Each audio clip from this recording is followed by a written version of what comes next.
What a wonderful cast we have today to discuss the happenings. We got balance patch stuff, don't worry. Got the winter roadmap as well, some exciting things. Another balance patch, so good news. Like all of your, everything that you hated about this balance patch, there's going to be new things to hate in the November balance patch, but also some new things to enjoy as well, probably. I think that all the people that are currently playing Bladesworn in challenging content would immediately switch to Ellie if Ellie did 1 DPS more than the Bladesworn.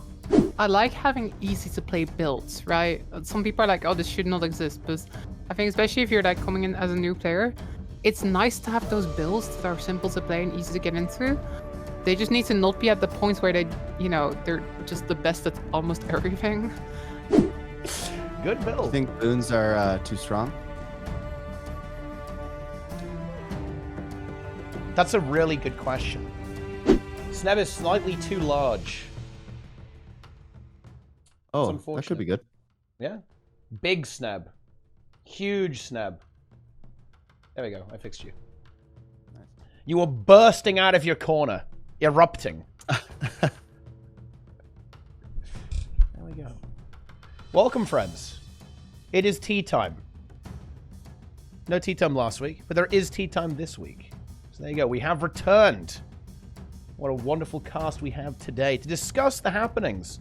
We got balance patch stuff. Don't worry.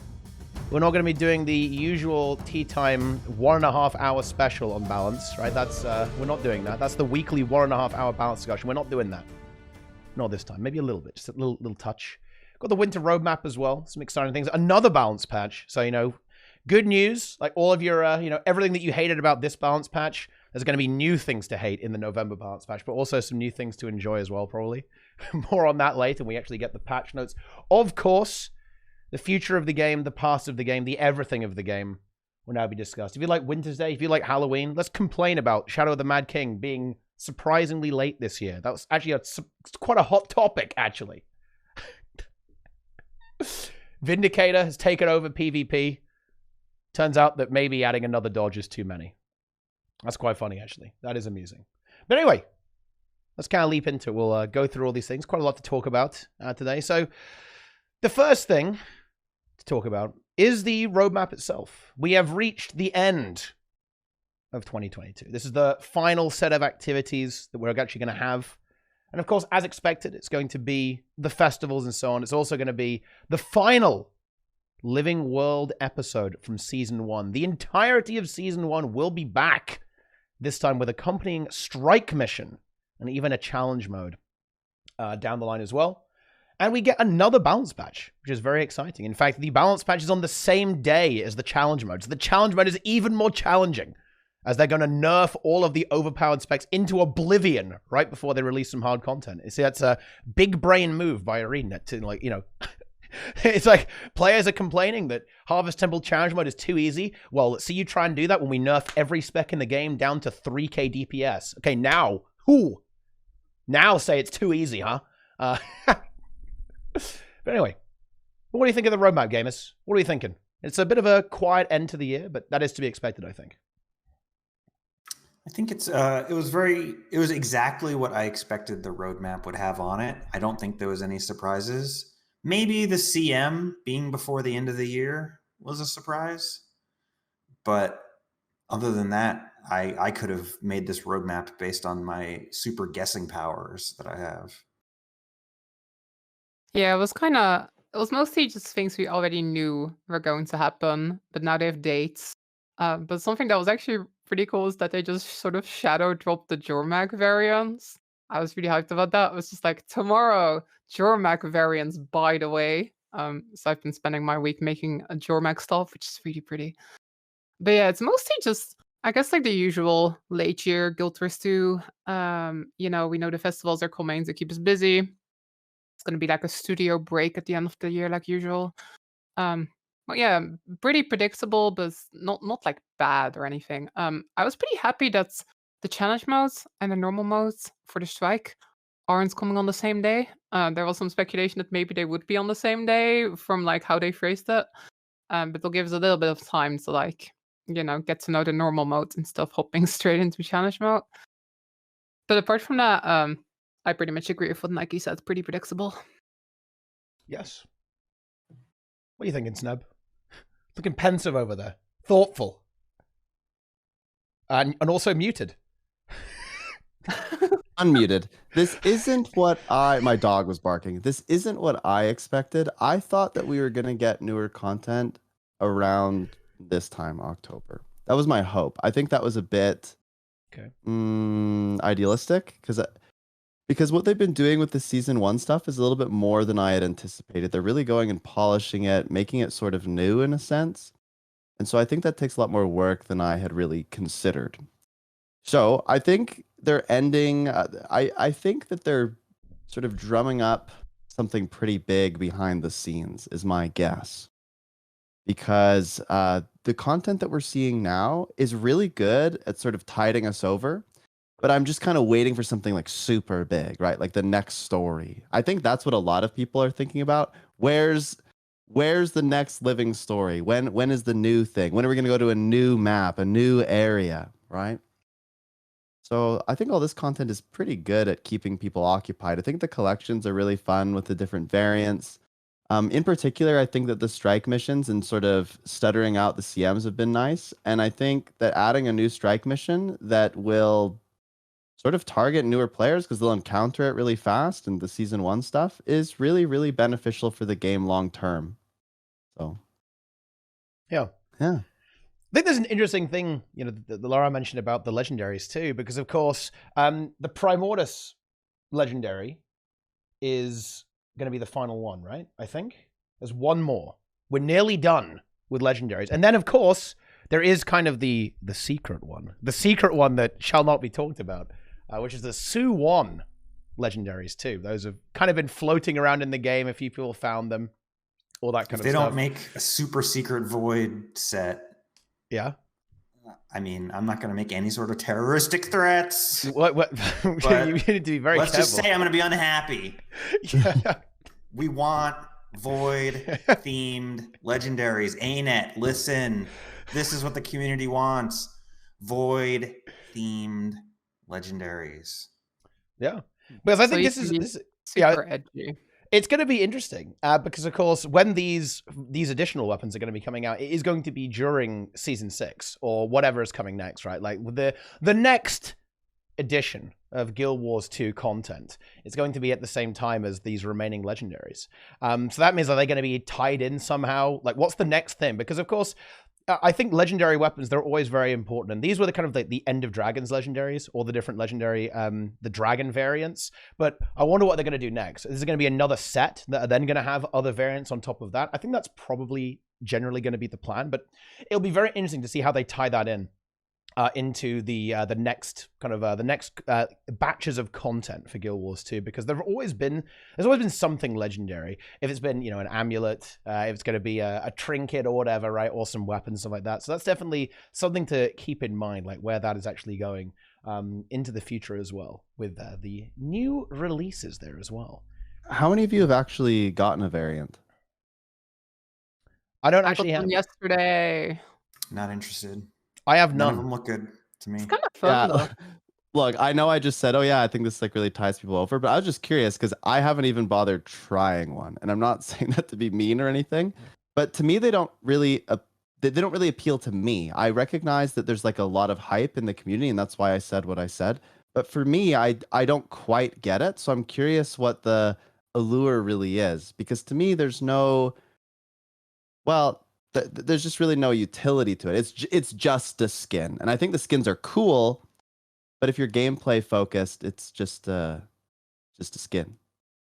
It's just like, from a fashion wars perspective, it's so nice to be able to change the color. I just made the staff, and I'm like, oh, on this character, the blue one would be nice, and on this one, I can use the purple one. But yeah, there's no gameplay purpose. They used to be pretty expensive because the price of a lot of the mats have been going down. I think the mats I spent were something like 200 gold. So it's just like fun little thing to go for. Make your legendary more. Wait, how much is it total for a variant? Is it only 200 I think it was like 200 or so. It's been going down quite a lot because okay, everyone's like not too parking. Everyone's parking at the Kaining jumping puzzle. See, Yeah, I thought it was it's, closer to like 800, 1,000, but I no, no, haven't no. even looked in ages. So It was like 500 or something at some point when they were brand new. But they've been going down. They've been going down a lot. It's like better Yeah. now. See, I'm when it comes to like fashion wars, like I'm very specific in the aesthetic that I like. Like the only colors that I like in like stuff like that is like gold, black, white, and maybe like a celestial sort of theme, like Lara, where there's like, you know, like or Twilight or whatever, where there's like a space sort of theme, and anything that, you know, falls outside of that. Like I'm not like a Fireland Andy guy who like wants the flaming things. I'm just never gonna unlock something like that, and I'm never gonna unlock a frost theme thing. It just doesn't This appeal is to why me at you all. want the voice one, isn't it? Void. Exactly. I'm starting to see it.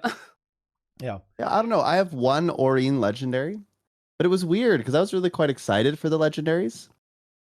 But Okay. I think I went too hard and I got so many of the Gen 1 and 2s that I no longer needed any more legendaries. I recognize that this is a very particular, specific place to be in if you're a player that's played a long time and you've really gone hard at those goals. But when the legendaries came out, I was like, they're really cool, but like, if I spend all the gold, I just get the skin because the actual like utility of the legendary doesn't matter anymore. It depends In what some you ways, value. I've always, yeah, in some ways, I think it'd be cool to go after the skins. So the variants are good, but oh man, how do I even express this? It's almost like I'd like to get the Aurene skin, the original one, without having to spend 3k gold because I already have the utility of a legendary dagger. Like I already have it. I don't need another one. I wish there was like a different option, but I know that's a bit of a pipe dream. There's not much point thinking about that. It's a bit strange. I think a lot of players really like the legendaries, and I think they're really good goals. Legendaries are really good long-term goals. But I've always found it a bit odd because End of Dragons is so focused around those. Like that's like the one big goal of those Aurene legendaries. But I don't really need them. It makes me feel odd. Well, I mean, that's the problem with not having any kind of vertical progression. This is the horizontal progression game, right? Like once you have the utility, if you don't care about the skin, then the item isn't really worth that much to you. I think it's also like it's important to keep it in perspective that we're like hardcore players like that have everything, whereas 99.9% of players have like a single legendary and like one legendary trinket, if that. And like no legendary armor, like they have nothing. So yeah, it's more me being super special. Yeah, I'm more being introspective because I agree. I think they're like really, really cool, good goals for lots of players, and most players are probably not in the position that I am when I have all these legendaries because I play too much. But yeah, it's just weird to think I'm like, oh, I don't value this as much as other people do, and they're so excited, and I want to be just as excited, but I have a hard time being just as excited. Only because I already have the utility. I love the utility of legendary weapons. It completely changes the game. I wish more people had it because it allows you to do so much. Yeah, absolutely. Yeah, it's the reason why I don't have any of the new legendaries. Really, is because they don't. Well, I don't really care about the skins. They're actually pretty cool. It's not that I don't like the skins. Actually, it's that I'm not. I got full legendary because I want to have infinite armor and not have to worry about armor anymore, and just have the ability to change my stats anytime. It's hard to beat that. You know, the ArenaNet have set a high standard there. Like, they can't really give me anything that makes the game less annoying anymore. So that's a bit of a problem in that regard. They're going to struggle to top that with the legendary armory. All holes are filled with purple. So, I mean... Yeah, purple in every hole. Yeah. Yep. Some kind of library would, probably be up there for me. Where all the portal scrolls and tomes can go, but... all of it into, all of the scrolls into one mega book. Yeah. The ultimate book, the dictionary, if you will. Wouldn't that actually start to end up being a little bit annoying, though? Because you'd have to click through loads of menus. Once it's more clicks than just clicking the waypoint, like you're going to be like, I'm out. Yeah. I don't know. Yeah, probably. Yeah. That was an interesting tangent right there. Yeah. Good. Okay, to kind of swerve back onto what's actually been happening. I think an interesting thing to talk about would actually be like some changes with the balance team, actually, because, well, you know, we don't need to go too in depth here, but there's a new skills team lead. In fact, a very well-loved member in the community. It is, of course, CMC. And already we see kind of one patch has been unleashed upon the Guild Wars 2 community. Another one on its way towards the end of November. In fact, at the end of November, almost exactly, actually. And I think there are a few changes that are pretty interesting that kind of give us a bit of insight into the approach that we might be seeing, or at least some of the short-term approaches. There are some pretty brutal nerfs. And actually, you know what? I think that there's a really funny storyline that happened. So, of course, Scrapper gyros were going to be made into ranged wells instead of following you around. And this was actually the perfect smoke screen that made everyone forget about the absolute demolition that happened to Spectre. Everyone was so focused on Scrapper that the Spectre shroud reduction change just went through and no one even noticed it pretty much. Only Sand was crying for Spectre. Yeah. And actually, look, it's really funny how almost like a mechanical change can seem more impactful than a numerical change, but in fact the opposite was true. Spectre got absolutely annihilated. The shroud that you get was essentially, well, it's over reduced in half, right? From like a 1.5 shroud per health down to 0.69, absolutely annihilated pretty much everywhere in the game. And I think that we see a really interesting problem start to arise. And it was the same thing that happened with Scrapper. It's that balancing for 3 different game modes that have totally different play styles and totally different balance requirements is really hard. Spectre was utterly broken in PvP. You'd run 3 Spectres every game. It did everything. It was unstoppable. It was incredibly unfun to deal with. But in PvE, it wasn't really that popular. To be fair, mostly because it's Thief, so that scares people, and also because Ritualist gear is really annoying to get, and because the wells and the playstyle is a little bit annoying, even though it was actually really strong. But it suffered a terrible blow, and now Spectre is, it's actually quite funny. Like, if you play full DPS Spectre, you have like 7k Shroud or something like that, which is very funny, but also a little bit sad for the Spectre fans. So I'm really curious to see where CMC is going to go with handling these split balance decisions, what they can split per game mode, what they can't split per game mode, like numerically and mechanically and so on.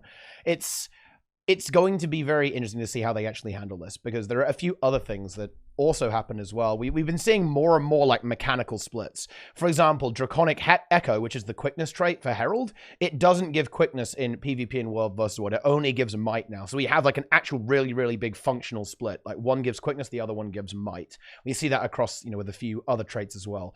This type of approach is really interesting, and it appears to be like part of the Guild Wars 2 system starting to crack in a way, right? Like some of the design problems with the game coming back to bite it, as it seems like, oh yeah, we can't even really fix it with numbers. We have to make it work differently per game mode, which I think is a little bit scary, actually. There is a solution to that, which Guild Wars 1 players may remember. It's called PvE only skills. Ooh. And what you do is you take the normal profession skills, like everything we have in the game right now, and you reduce it to the PvP functionality. But you give the PvE players their power back by introducing PvE only skills that are balanced and kept totally isolated from PvP and World v. World. That way, you still are an unstoppable god Urson way in PvE like you are now, but it takes the headache away of having to juggle mechanical splits between game modes. I'm saying I want that, but it's an option, and it will make their life easier in the long run.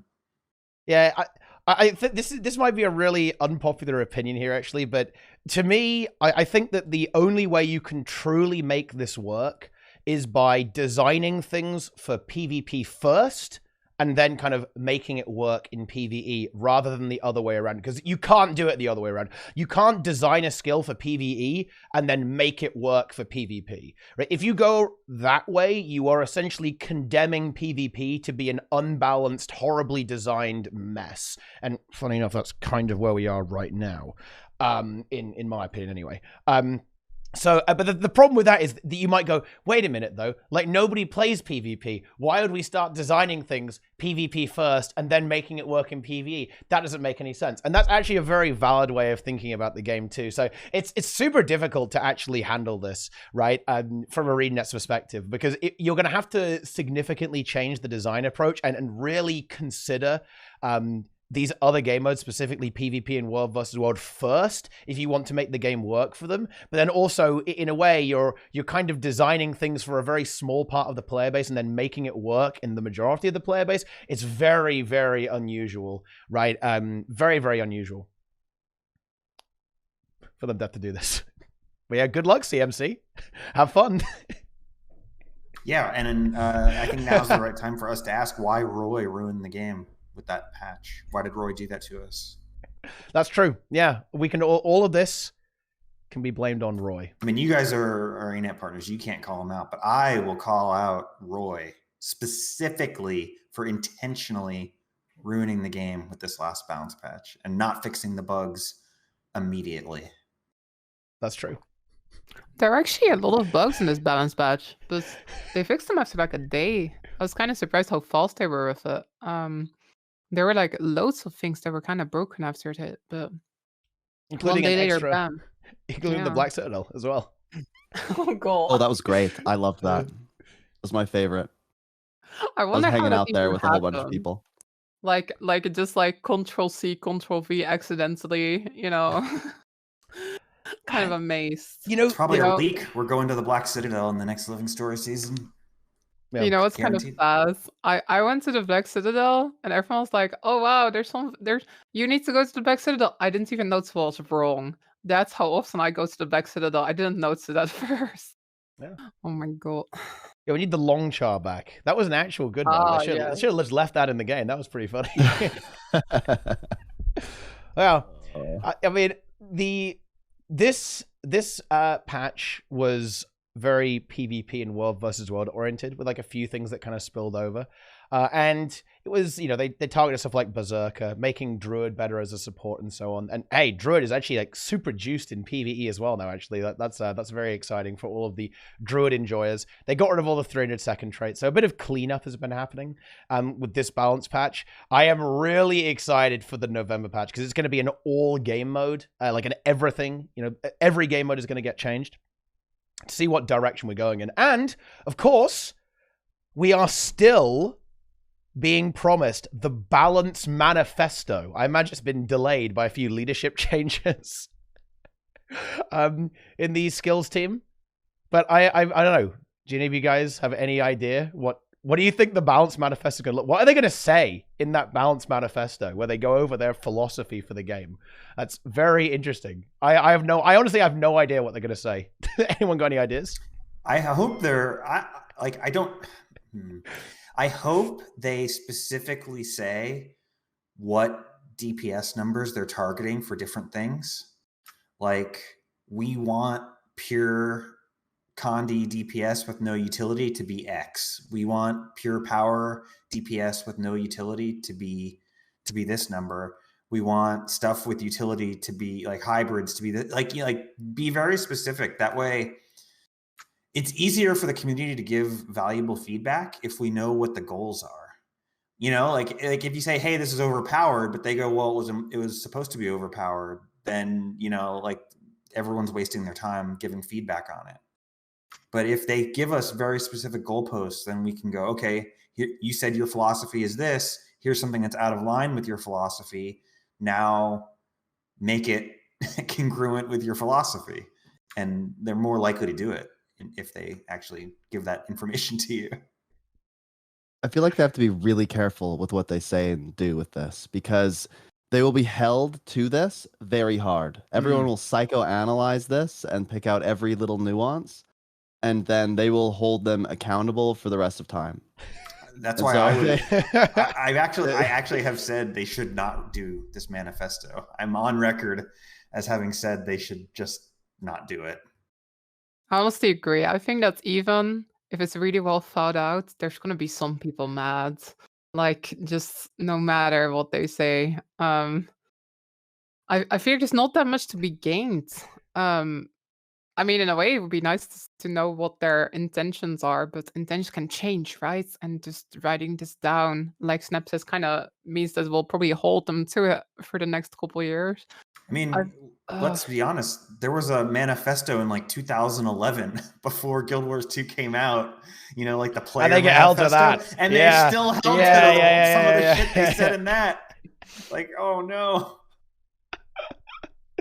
Yeah, I think I'm actually inclined to agree. I mean, I think they are going to do it, though. I'm pretty sure it's going to happen. There will be the balanced philosophy post. Maybe it will be fairly fluid, right? So it will be a bit mushy, so it's not like too well defined. Because if it's too well defined, I think they're just gonna get ripped to shreds. Even if it's really good, they're still gonna get ripped to shreds anyway. But actually, maybe that doesn't matter because they're gonna get ripped to shreds anyway, no matter what they do. I feel like any patch they release, someone's going to get big mad about it anyway, right? It's inevitable, especially when the game is so sprawling and has so many issues.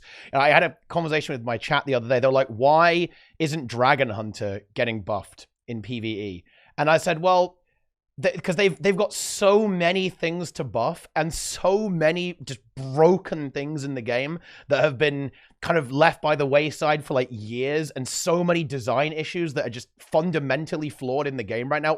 This is the issue with making expansions in your video game. This is the issue with making your game actually like a live service and get updated forever, is that this stuff just piles up. There are so many problems in Guild Wars 2 right now that it's going to take them years to fix it. And honestly, that's optimistic. I would say that, okay, it might take them 2 years to fix the game. That is actually a copium overdose.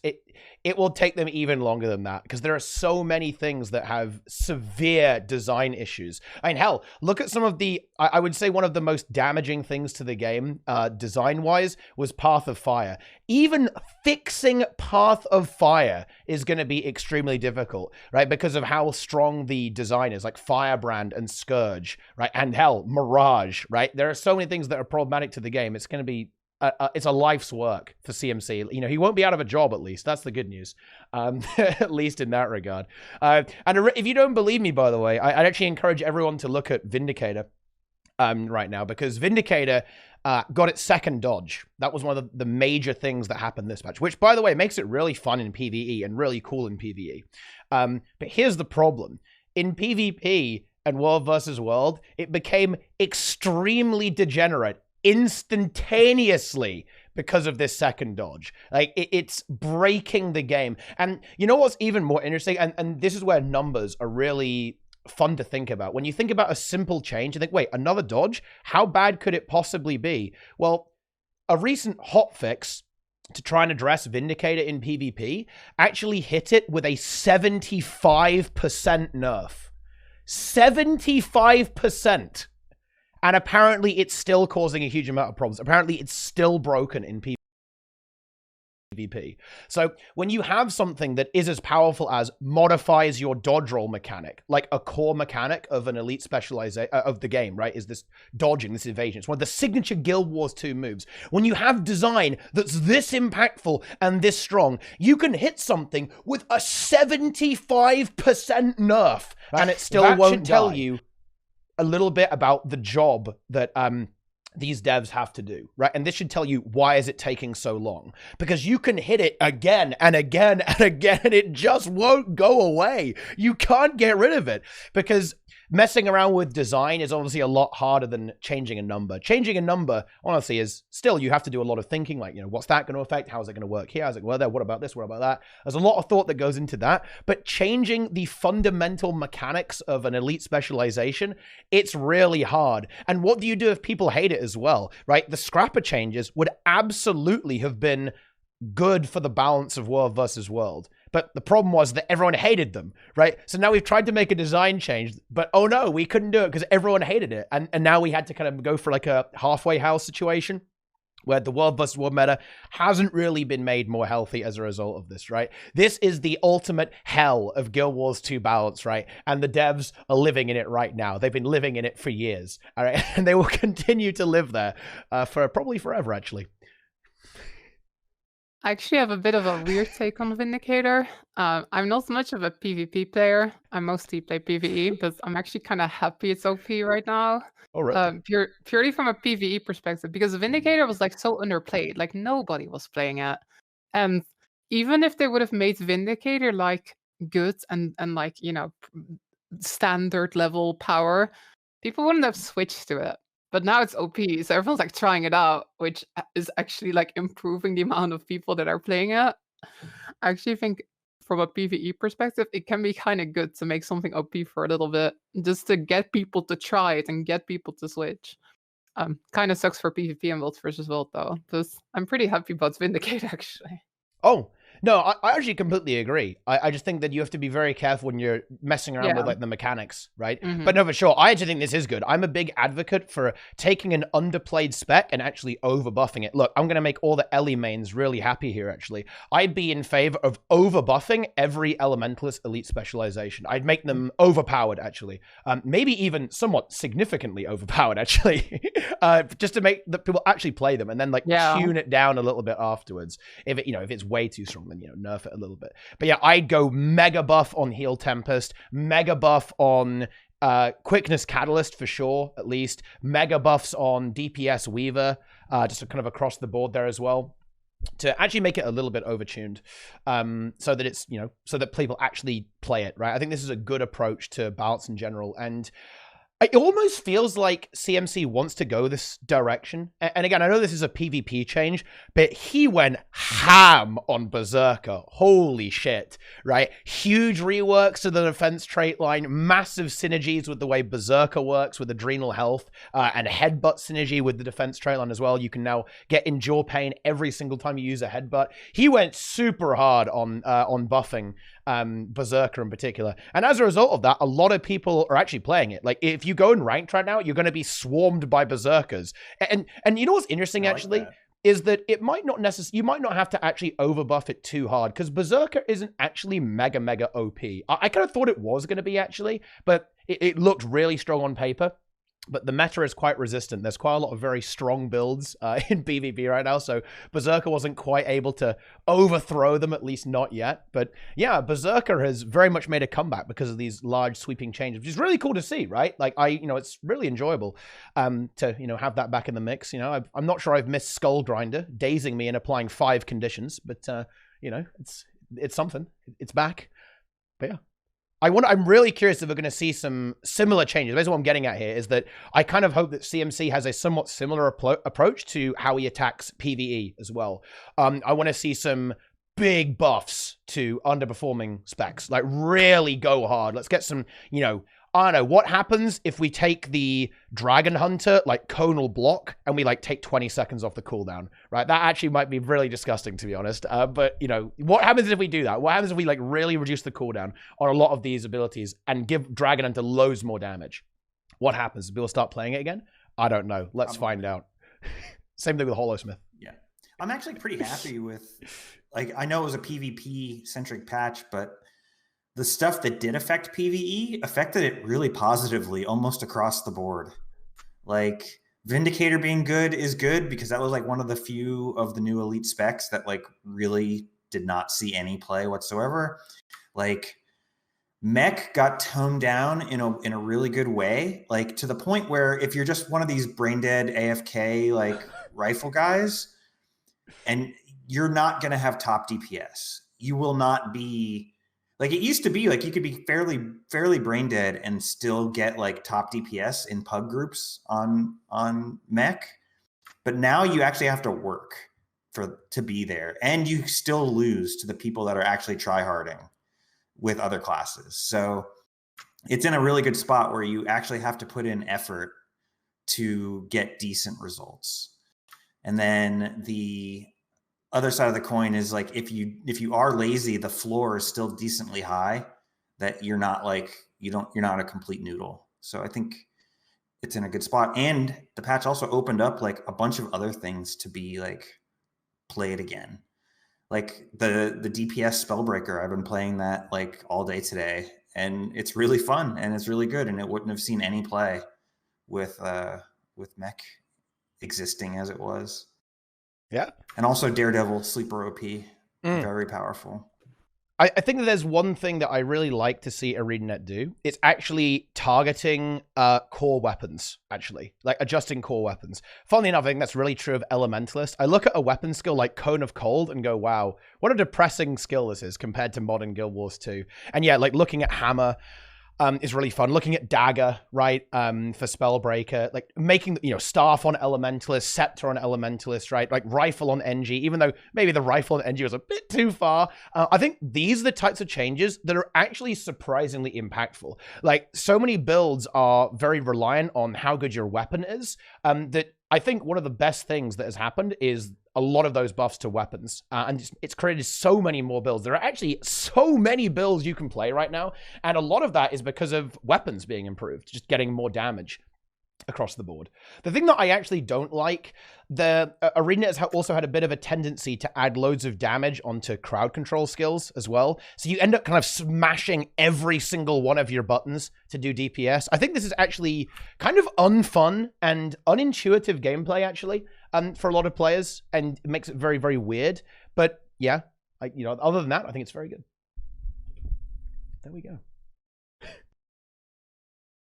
Really happy about the mech nerfs. Like Nike was talking about this, but really? I feel like it's just in a good spot now. It's at the point where if you're new, I like having easy to play builds, right? Some people are like, oh, this should not exist, but I think especially if you're like coming in as a new player, it's nice to have those builds that are simple to play and easy to get into. They just need to not be at the point where they're just the best at almost everything. So I think that they hit the nail on the head there. I think it was a really good change. Funnily enough, they actually accidentally buffed it on the first day. Yeah, that was fun. That was awesome. Oh my that God, was that good. was That was accidentally buffed. It was like, oh god. You can't defeat me, CMC. Try and nerf me, I nerf you. Right? That's mech, right? It's resisting. It doesn't want to go. It cannot be stopped. Yeah, oh yeah, sorry, go ahead, Sneb. I was just gonna say our mech overlords are no longer, right? Like I was big into the robot takeover arc in Guild Wars 2. I thought like the story was gonna go that direction. Living World Season 6 was just Maybe how the robots were taking over. But now it's all about the blade. It's all about the blade. I'm a virtuoso, virtuoso enjoyer now. Distortion, 5-second distortion. Let's go. You know what's funny? You know how we were talking about how it's really sometimes you can make something. You can buff something in PvE and it or rather you can buff something in PvP and it won't be good enough in PvE. This is kind of like the other way around, right? This was actually an intended buff to make Mesmer better in PvP, because Mesmer has been probably the worst profession in the game in PvP for quite a long time, actually. The poor old purple game is having a bit of a tough time. And this was basically to help that. And weirdly enough, it's definitely helped. It's helped a lot, actually. But weirdly enough, Mesmer is actually still struggling, surprisingly. That might be because not many people are playing Mesmer, so not many Mesmers are really, really good at the game. So we'll have to see how that develops and if people come up with like a really, really cool build for PvP. But the side effect of this, an unintended side effect, is Virtuoso is one of the most broken builds I have ever seen in PvE. Now we have a 5-second invulnerability and a 2-second block and 1200 range, some of the best damage in the game and some of the best utility in the game. Virtuoso is absolutely insane. So in PvE, actually crazy, super hard to deal with. I haven't been paying attention to like the HTCM meta since the patch, but I have to imagine like, especially in the final phase, we're going to the greens with a lot of like waves and ads and stuff, like was a big problem. That like having a 5-second distortion not so makes much like being the far green like so easy. I think it'll make it a lot easier. I think you just take, if people know how to play Virtuoso, I would take like all Virtuosos for DPS because it's super safe. You could just bring a bunch of Boon Strip, because you can bring Disenchanter, right? You can also bring Blink or Portal. So there's a lot of utility there for minimal DPS loss, plus free distortion. So the greens should be a lot easier with Virtuosos. Yeah. I think especially with Mech being toned down, I think Virtuoso will get even more popular in Harvest Temple CM. It's the perfect class for it, kinda. Yeah. I mean, yeah. It's pretty good. It's definitely pretty good. It really is. I got to swing around a little bit to another topic, kind of talking about like the easy to play builds, because I have an interesting take here, and I'm curious what everyone thinks. I actually think that a lot of builds, people are kind of scared of builds that have a lot of buttons, right? And I think that I actually do like the idea of most builds in the game having relatively simple rotations. The reason for this actually is because I think most builds in Guild Wars 2, especially in PvE, kind of skill test you in the wrong way. I think being skill tested on how many buttons you can press is actually kind of boring. And actually, even more than that, it's not very skillful. Like, there's this idea that, oh, you know, Elementalist has loads of buttons, so it's really hard. I disagree with that. I actually think pressing buttons in the right order is actually one of the easiest things that the game has to offer. It's the least skillful thing about playing a build well.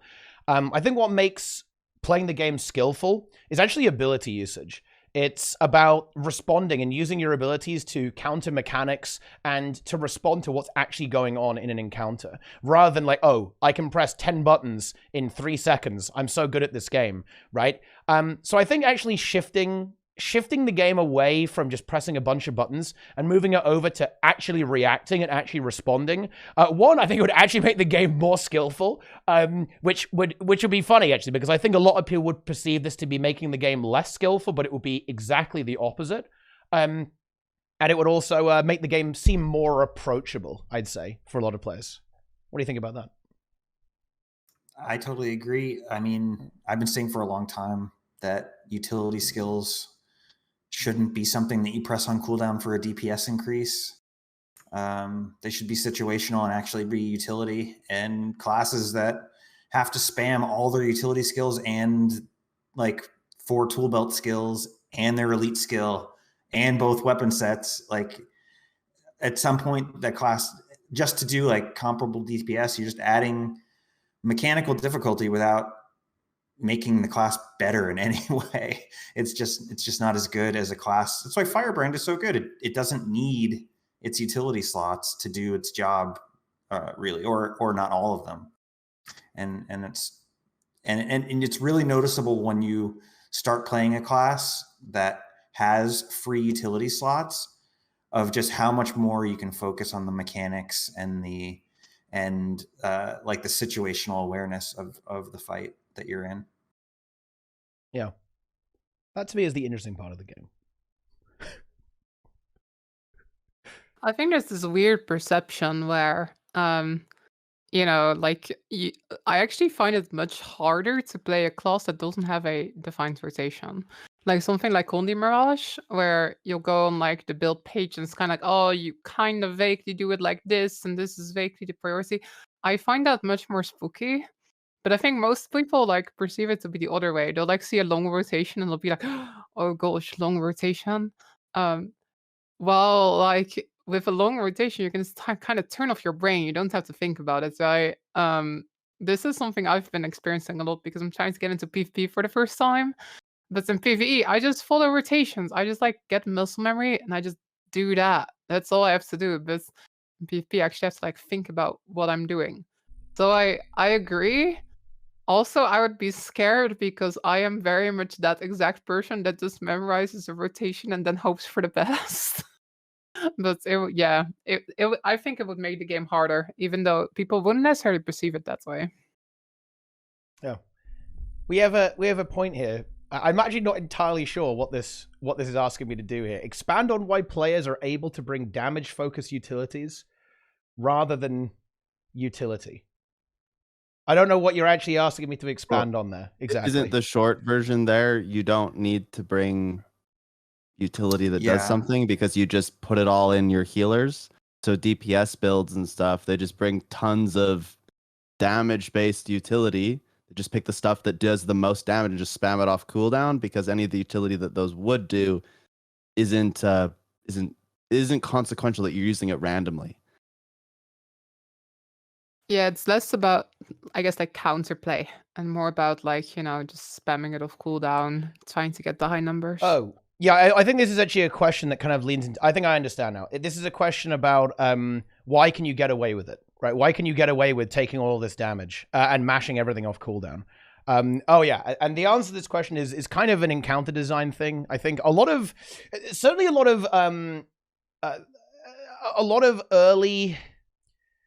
early Guild Wars 2 encounters almost weren't really designed for the Guild Wars 2 combat system, right? There's not actually a lot of mechanics that happen to everyone. It's more like 3 people do all of the mechanics, and then 7 people are just basically pumping the boss as much as possible, as absolutely as hard as possible there, which, yeah, that's kind of an issue that it's going to be very hard to actually go and fix that. I think it definitely is that, yeah, supports are basically overpowered, right? Like healing builds probably do a little bit too much overall in the game, I would say. It just, as I was saying, like the Guild Wars 2 meta is almost entirely defined by what supports you're running. Like right now it's, it's Firebrand and Mech, but before it has been Druid, it's been Chronomancer, right? Like all the history of supports have always been the defining factor in your group, and they probably are a little bit over the top. And when I say a little bit, probably quite a lot. But also I do think it is an encounter design thing. I would say that if you look at some of the strike missions, particularly the challenge modes, you'll actually notice that the professions that you end up taking tend to be more utility focused, more useful, and more reactive than you might see in, say, fractals or raids. Because in fractals and raids, they aren't actually that reactive. They just kind of, you just pump the boss pretty much and just go ham.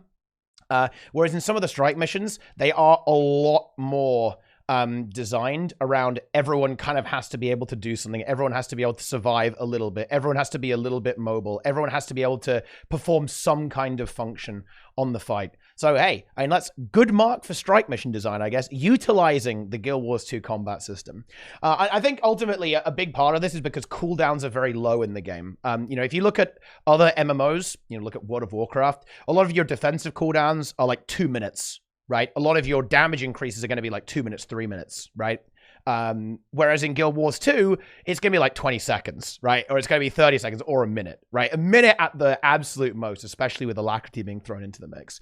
This means that in a lot of ways, the Guild Wars 2 encounters are just too easy. They need to throw way more at you because of the way the game's combat tends to flow. So there it is. That's my message to Cameron. You gotta crank it up a little bit, okay, buddy? We need more. I think you brought up a really interesting point. It just made me think about something. I've been struggling to articulate why exactly the strike CMs are a little bit more difficult. And I think when you're talking about how people take DPS that have more utility, I think that's actually what it is. A lot of people are so used to just spamming their utility skills and not playing reactively or not using your utility skills for an intended purpose or for anything intentionally, that when they get to something that requires a DPS player to engage with the mechanics, it becomes so much more difficult because now you're playing where 10 people need to be involved rather than 3 or 4. Yep. So the jump, I find a lot of players get so ingrained in, oh, well, I'm a DPS player. I just go smash, smash, destroy, swipe, swipe. And they get to these things and they have a really hard time engaging with the mechanics and using their utility skills outside of a rotation because, like Lara suggested earlier, it becomes very muscle memory. The game is much more reactive with the strike CMs, and I enjoy that, but I see why a lot of players are struggling with it now. Makes a lot of sense. Yeah, no, absolutely. And honestly, even the strike CMs probably don't go far enough. There are definitely some fights there where if you're a DPS player, you kind of do nothing and just hit the boss pretty much. And there's an inevitable part of that. Like if you're the DPS role, you're going to want to try to make that happen as much as possible because the ideal DPS scenario is hitting the boss and doing nothing, right? So you're going to try to use your composition and use the tools at your disposal to make that happen. But yeah, you can definitely go even further. And let's see what the Old Lion's Court Strike mission is going to have in store for us. Ooh, yeah. And I also think it's not necessarily just a design thing too. Like there is a balance aspect of it where certain utility skills are just better, or not better, but like, yeah, they're better than your weapon skills in terms of like damage per second. And that's part of the problem. Like if you can press, utility skill number 7 and it's better than any of your 5 weapon skills, you're going to press utility skill 7 on cooldown every single time. And it's going to be part of every build you make. And I almost think that's part of the balance issue, is that like auto attacking should probably be better than almost all of your utility skills for as far as adding damage, which would solve the problem of people using their utility skills for damage. I think as boring, and maybe I'm sure people disagree, but as boring as it is, I think your first thought when you're building your utility skills should be, as a DPS player, is, okay, start with all my signets, fill up my utility bar with signets and then think about what I can replace with utility. Okay, which is my weakest signet? Okay, it's this one. What utility can I bring to the fight and replace? Or what utility do I need to bring to the fight to replace this signet with? And keep going till all you have left is like, your most powerful signet, the most damage adding signet. Oh. That would be a massive rework though. Like if I was doing this, I wouldn't even know where to begin to make that happen. Well, yeah, the problem is like you have skills like Sikkim that are just insanely, like, one of the most busted damage adding skills in the game, and like Procession of Blades on Dragon Hunter. Those are like core. Like Soul Beast doesn't function without Sikkim. Dragon Hunter doesn't function without Procession of Blades. Those are like core to the very design of the spec. But I think you could still even work with that. Like have that one be the one damage adding thing that you bring, and then the rest of the bar is either signets or actual utility. And it's not surprising that those are relatively easy classes to play, because they're like, they don't spam necessarily all their utilities. They do use a lot of signets otherwise. Yeah. That's an interesting approach for sure. But yeah, I do think utility skills are a big problem here. And funnily enough, it always comes back to Elementalist. I think Elementalist is the perfect example of this, specifically the core Elementalist utilities. A lot of them are very, very selfish. If you look at a lot of the super strong builds in the game right now, so Mechanist, if you look at Firebrand, if you look at Mesmer, currently Necromancer as well, they have one thing in common. It's they have really good utility skills. Specifically, I would say one of the best skills in the entire game is actually Signet of Undeath on Necromancer. That skill is actually double broken because it's a DPS increase to have that signet, by the way, and it's also, its active effect is ridiculously good too. So you can revive people and you have a DPS increase at the same time. Wow, incredible. But yeah, Guardian has all of the shouts. They're all amazing. It also has Sanctuary for amazing CC. Mech has Medkit, which is actually really good. Elixir Gun, which is really, really good at the same time. Mortar Kit and Supply Crate, which are also really good. It's pretty stacked, whereas Ellie is like, oh, I've got Armor of Earth. Ooh, yeah. You have Conjures. Yes, Storms. Right? Yeah.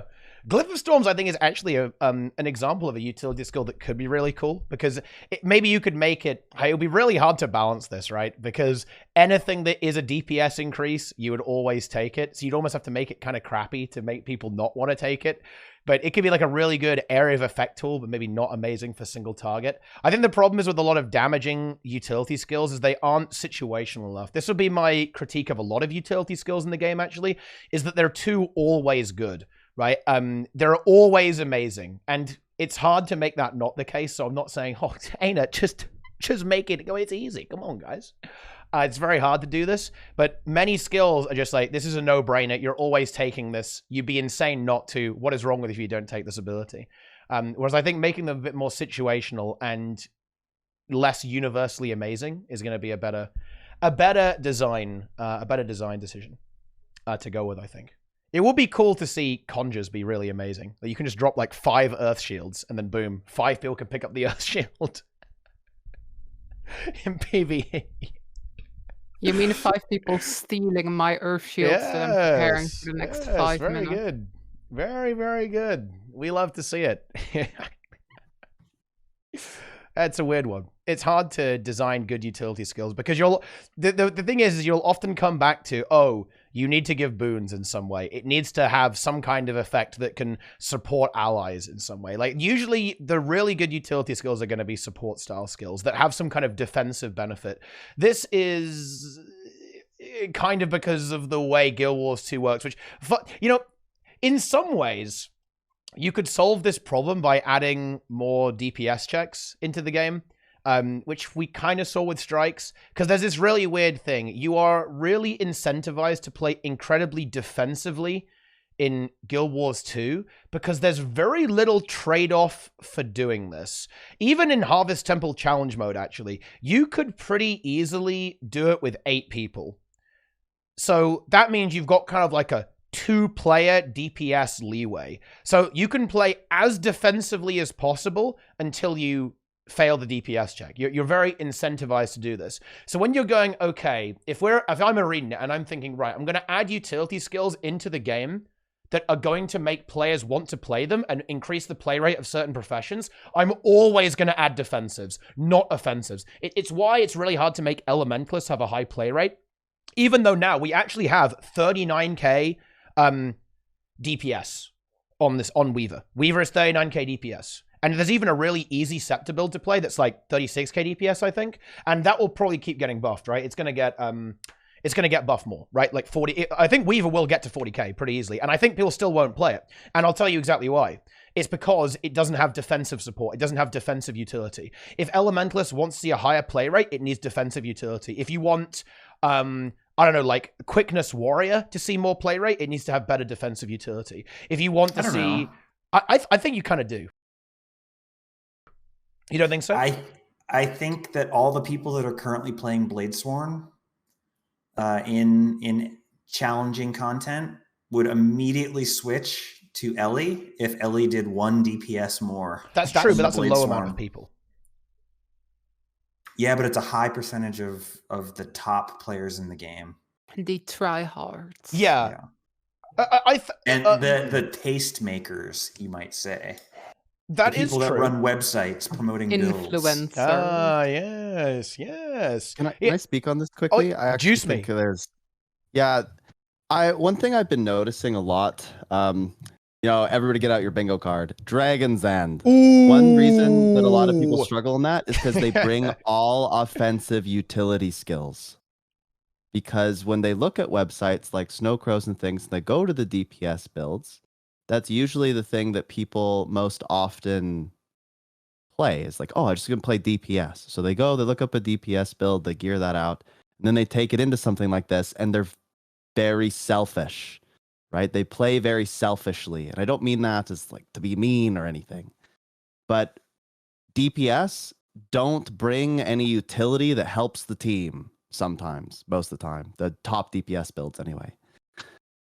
So, if they were to bring utility that actually did something selfless, like, let's say, stability, Aegis, some things, crowd control, polls, CC, anything like that, then suddenly win rates for that sort of stuff would go way up.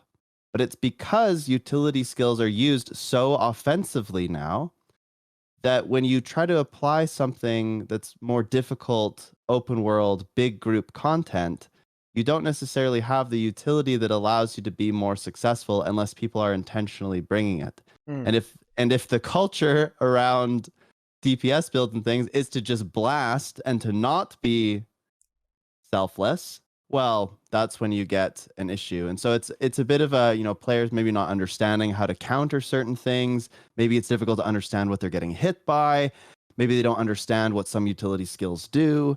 But it's also a bit of, we're telling people to play DPS builds that do no utility because in most contexts, that's the right choice at the highest level. Well, kind of, yeah, a little bit. And I think you've really made me reflect on what I've been saying over the past 10 minutes. Because you know what I did do at the start of Dragon's End when everyone was like really try hard? I did actually do this. I made almost everyone sacrificed DPS for support. I made all the revs run Chalice. I made all of the Guardians run Stand Your Ground, Sanctuary as well, like double utility, so they lost damage. So when, it was like when it you was, say made, could you confirm that they did that though? Yes, because we actually did have a lot of sanctuaries. If you go back and look at the VOD, there was like a zillion sanctuaries going down. And yeah, honestly, that's a big part of why our win rate was so high. However, let me caveat this a little bit. So we've kind of established that, yeah, you can do this now and sack damage for an increased win rate and utility. You can do that. Here's the caveat though. Not every profession can do that, right? That's the problem, in my opinion, is that, yeah, like on Firebrand and on Virtuoso, on Necromancer, right? Can you sack some damage for some amazing utility? Yes. But can you really do that on, here we go again, can you do it on Weaver? Not really, to be honest. I mean, I guess you could take Glyph of Renewal, right? And res people, I guess, a little bit, maybe. Wouldn't be the end of the universe. There's something that we're missing here just a little bit, right? You can sort of force people to bring this utility. Even if they're playing something kind of off meta, you can sort of force them because, you know, you have an audience and you're playing with people from the guild and whatever. But when people are going into an LFG and they're like, bring stability, people are like, well, that doesn't mean me. Like, I'm just going to play the DPS build that I got off Snowcrows, right? That doesn't mean me. And so you sort the subgroups assuming that people will bring some selfless utility, but they don't, because they haven't ever needed to really before. And it just doesn't make sense to them. So they start to struggle in doing some of this group content because they're so used to playing selfishly. This is why I liked Spectre so much, because I could just do full DPS and then do a massive heal for free. But now it's gone, and I just realized that, and now I'm sad about it again. Wow. So I wanted to share that. Nice. You know what I want to see? This is actually my new #1 change. Okay, this will be so hilarious and good content. I want to see buffs to like Glyph of Elementals. So you can target where the heal from the water elemental goes. So you can make your elemental every 15 seconds. Throw out a giant ice cube that heals 5 people for 6k. Yeah, the mech AI, it just gives you a pet. You're now mech, but you're elementalist the entire time. That should be Golemancer should be a elite spec. Yeah. Expansion 4. Yes. Expansion 4. We're adding mech to Ellie now. That's the solution to all the problems. Every class is mechanist now. Let's go. Yeah, it is a tough one, and I do agree with you, Sneb, that there is an element of this is like a cultural thing. That players tend to kind of zone in on the damage, right, and really zone in for as much DPS as possible, and that's the thing that's valued. This has been an age-old discussion, and it's always been like people always look, what's the top benchmark, what's the top thing. Although, funnily enough, I need to argue with myself now because that's not actually true. People don't always play. People tend to go, this build is trash because it has low damage. But that's not actually accurate. People don't play the builds that have the highest damage. They typically pick the ones that have the most defensive utility a lot of the time, actually. Well, people play a lot of open world builds that are really quite powerful solo, but when you put them into an environment where they're with 4 other people in a subgroup, they underperform because they're breaking themselves out of stuns or giving themselves boons, but they're not supporting the team in any way. So it's a net loss for them. Their build is a net loss collectively, but it's a net gain individually. And that's a bit of an issue as well, because suddenly their utility skills are only utility to them. which is interesting. You have some utility skills that are basically designed for PvP, but people use them in open world because they might have a slight edge if you're running completely solo. But the moment you put them in a group environment, it's not very powerful because you have no boons and nobody in your group. You're not supporting anyone in your group. There was a guy in Teapot's Discord that we've been like helping through stuff who was playing Daredevil, and he was playing like basically focused entirely on the solo experience where he had strength runes on his Daredevil and he had like the quickness sigil. And he was trying to do literally do everything himself. and he was like struggling with group content, and we're like and the mentality of like going, look, you just have to rely on someone else for quickness. That's just how it has to be. And that is a very difficult mindset to get people that have never embraced that, like, to go into. Like the idea that you can play Daredevil and like you don't think about might, quickness, alacrity, any of that, and you just receive it passively. Like that's got to be. It probably feels like walking on a tightrope with no net to those sort of players. Because you don't want to rely on someone. What if they don't give you? Right. What if they don't give you any quickness? What then? Yeah, and there's certain professions that are like legit amazing to play solo because they can self buff so well. Untamed, let's go. And it probably honestly does feel bad to play like a thief in open world solo, because you're just so much worse than what a revenant could do or a warrior could do. Like it's just really sad. Oh. It is an interesting one. Guild Wars 2 is an unusual game with the way that you're very. I think that there needs to be a bit more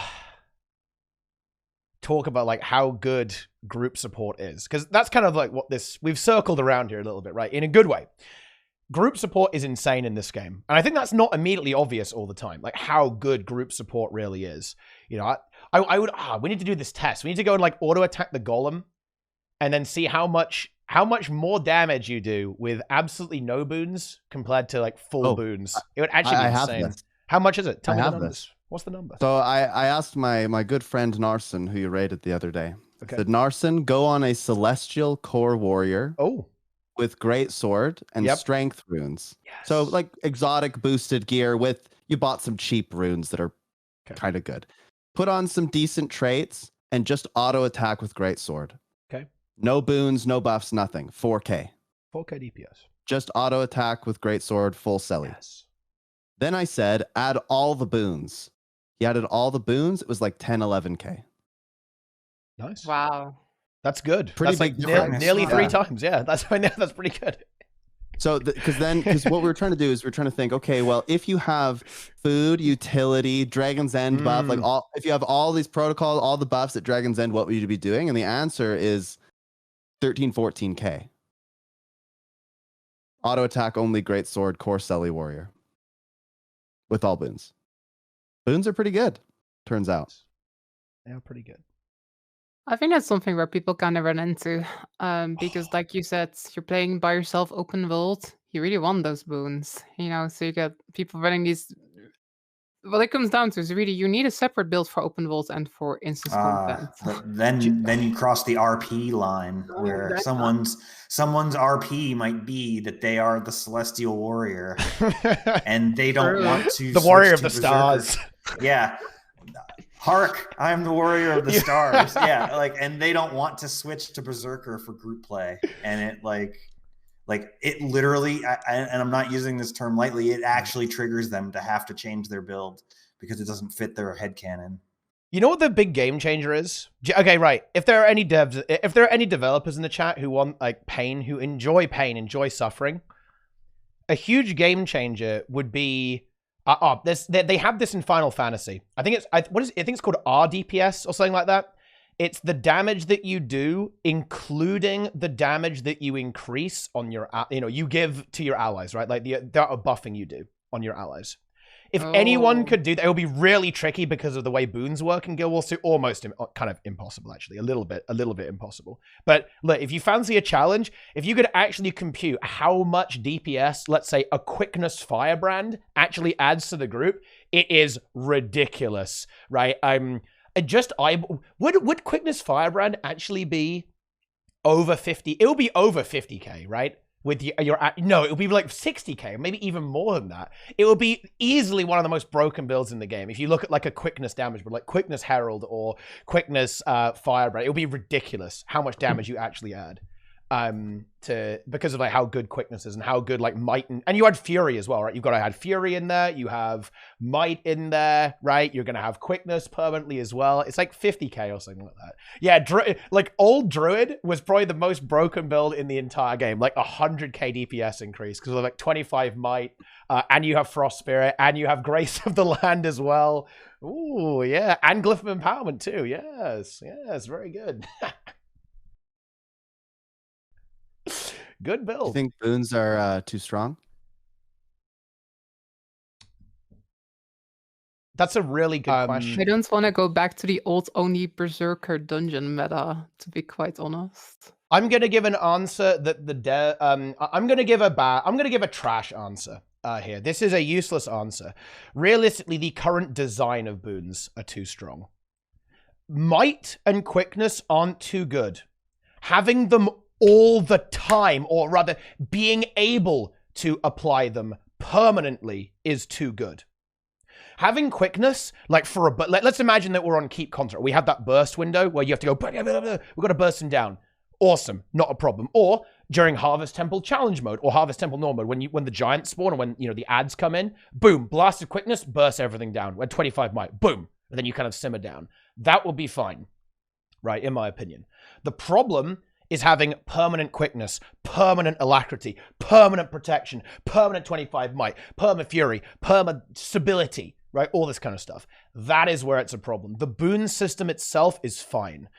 And funnily enough, my example of this would be PvP, funnily enough. I actually think the boon system is really fun and really interactive when you play PvP because in a way, it becomes more important because you don't have it all the time. So you really think about, okay, I've got might. Boom, going to go for an attack. I'm going to remove this guy's might with spinal shivers to reduce damage output. All of a sudden, all of these things come a million times more important and way more interactive and in a way more balanced. Although there have been a few exceptions where things have got a little bit out of hand.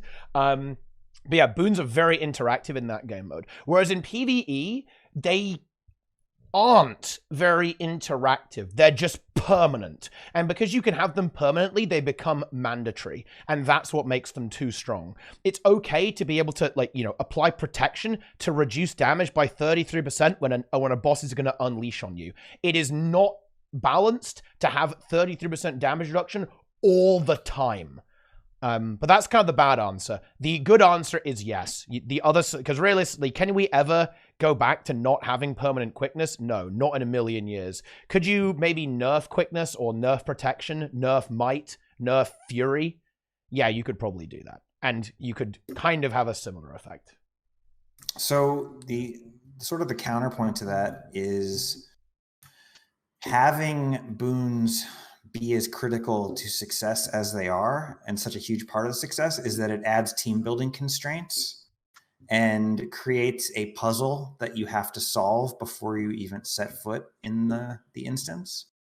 And it keeps you from just running 10 DPS or 9 DPS and 1 healer, which would probably be a lot more boring, I think, overall for the game if you just ran 9 DPS and 1 healer.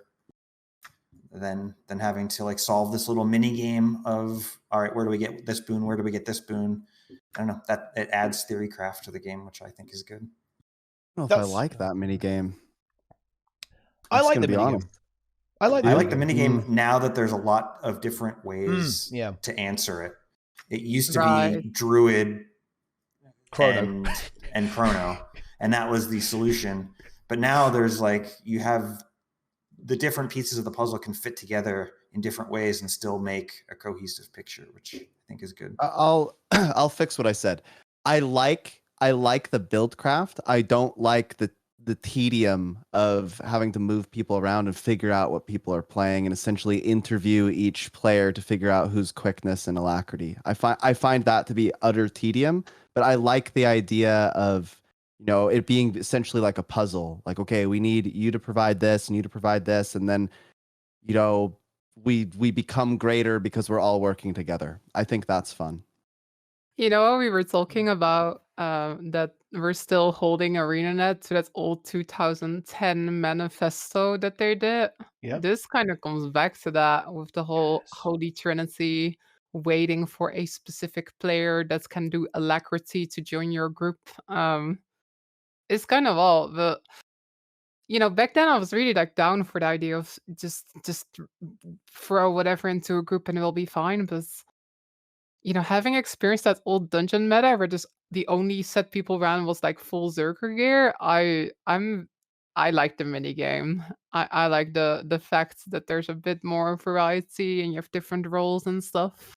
I think that we have to be a little bit careful to actually make sure that we're not mistaking bad balance for the minigame making this better. I think the minigame is a solution to make it better, but I think we shouldn't forget that in core Guild Wars 2, the game was actually not very well balanced at all, right? Don't get me wrong. I love a bit of core Guild Wars 2 here and there, but, Icebow wasn't very balanced. 100% quickness also wasn't very balanced. And certainly back in the day, a lot of the builds that were incredibly strong in the core days, I think a lot of them just were a hell of a lot better. Like all Condi builds, basically complete trash because of the way Condis work back then. Yeah. You could only have one stack of burning. Enjoy that, by the way. Right? And if someone else has burning, well, unlucky.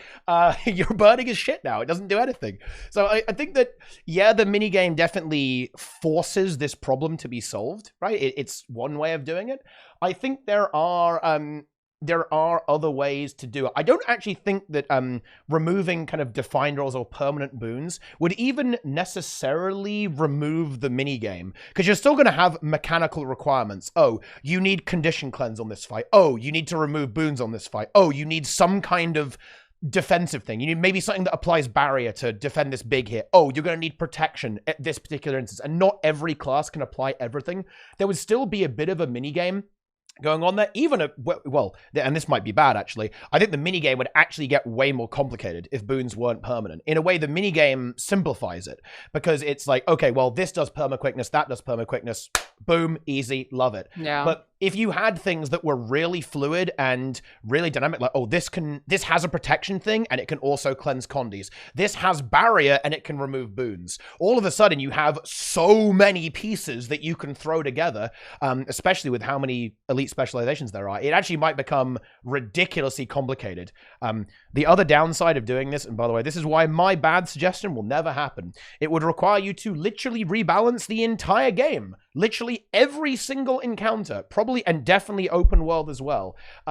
Because, of course, if you do the make boons not permanent thing, the DPS of literally everyone in the entire game gets absolutely sledgehammered at that point, which would make the game a lot harder.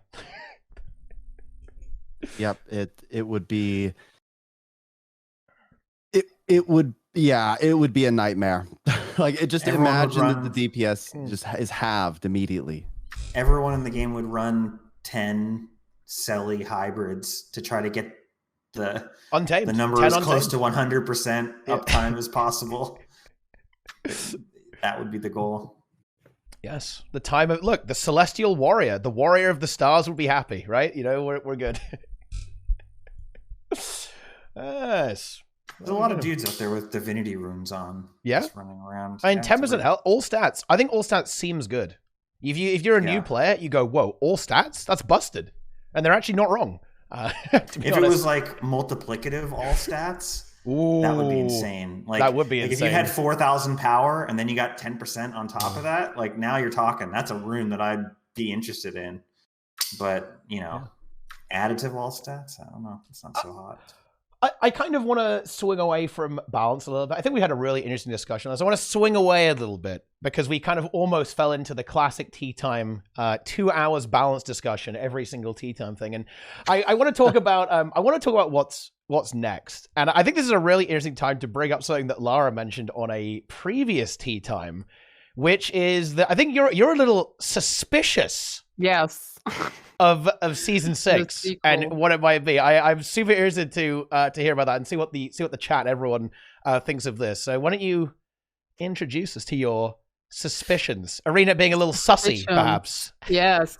So the thing is, like, I really like story. So I'm just I've been sitting here like hoping, like, when is season 6 gonna happen? I'm excited to see what happens next. But the super suspicious thing is that they just don't call it season 6. Like, you know, when they did that studio updates where they confirmed like the next expansion, and they also mentioned like there's gonna be another Canva map, and in the next story release, they didn't call it Living Worlds. They didn't call it season 6. They didn't go like, oh, well, working on the next Living World season. They went like, we're working on the next story release.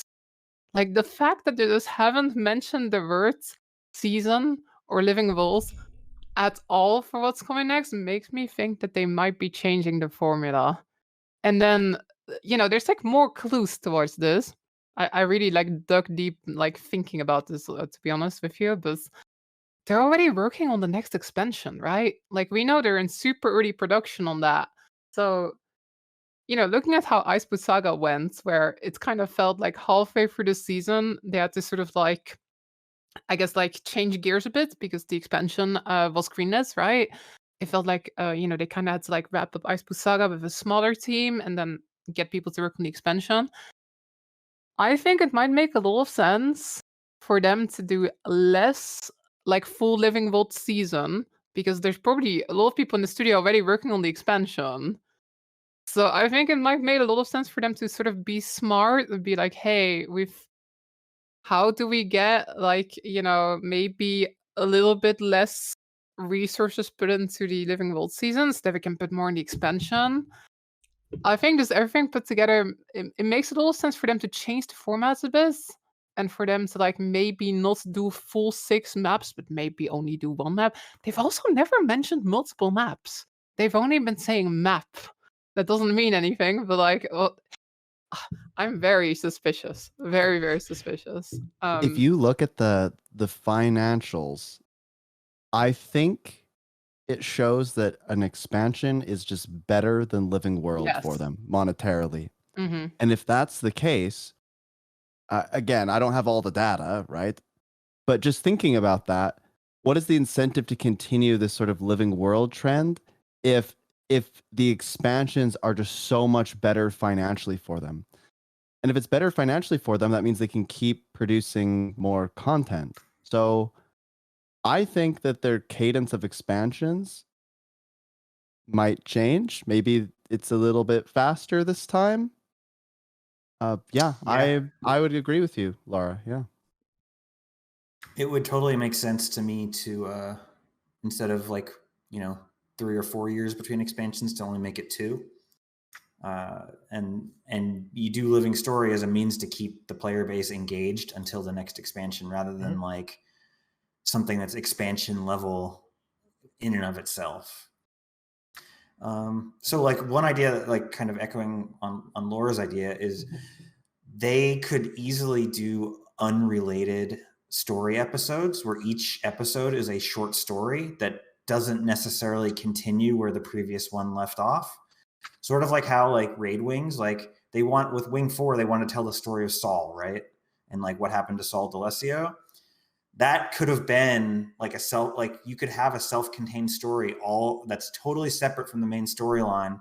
We do that for a Living Story episode, and then the next Living Story episode is again something totally unrelated. And then at the very end of the season, you realize there was a thread connecting all of them together that links you to the next expansion.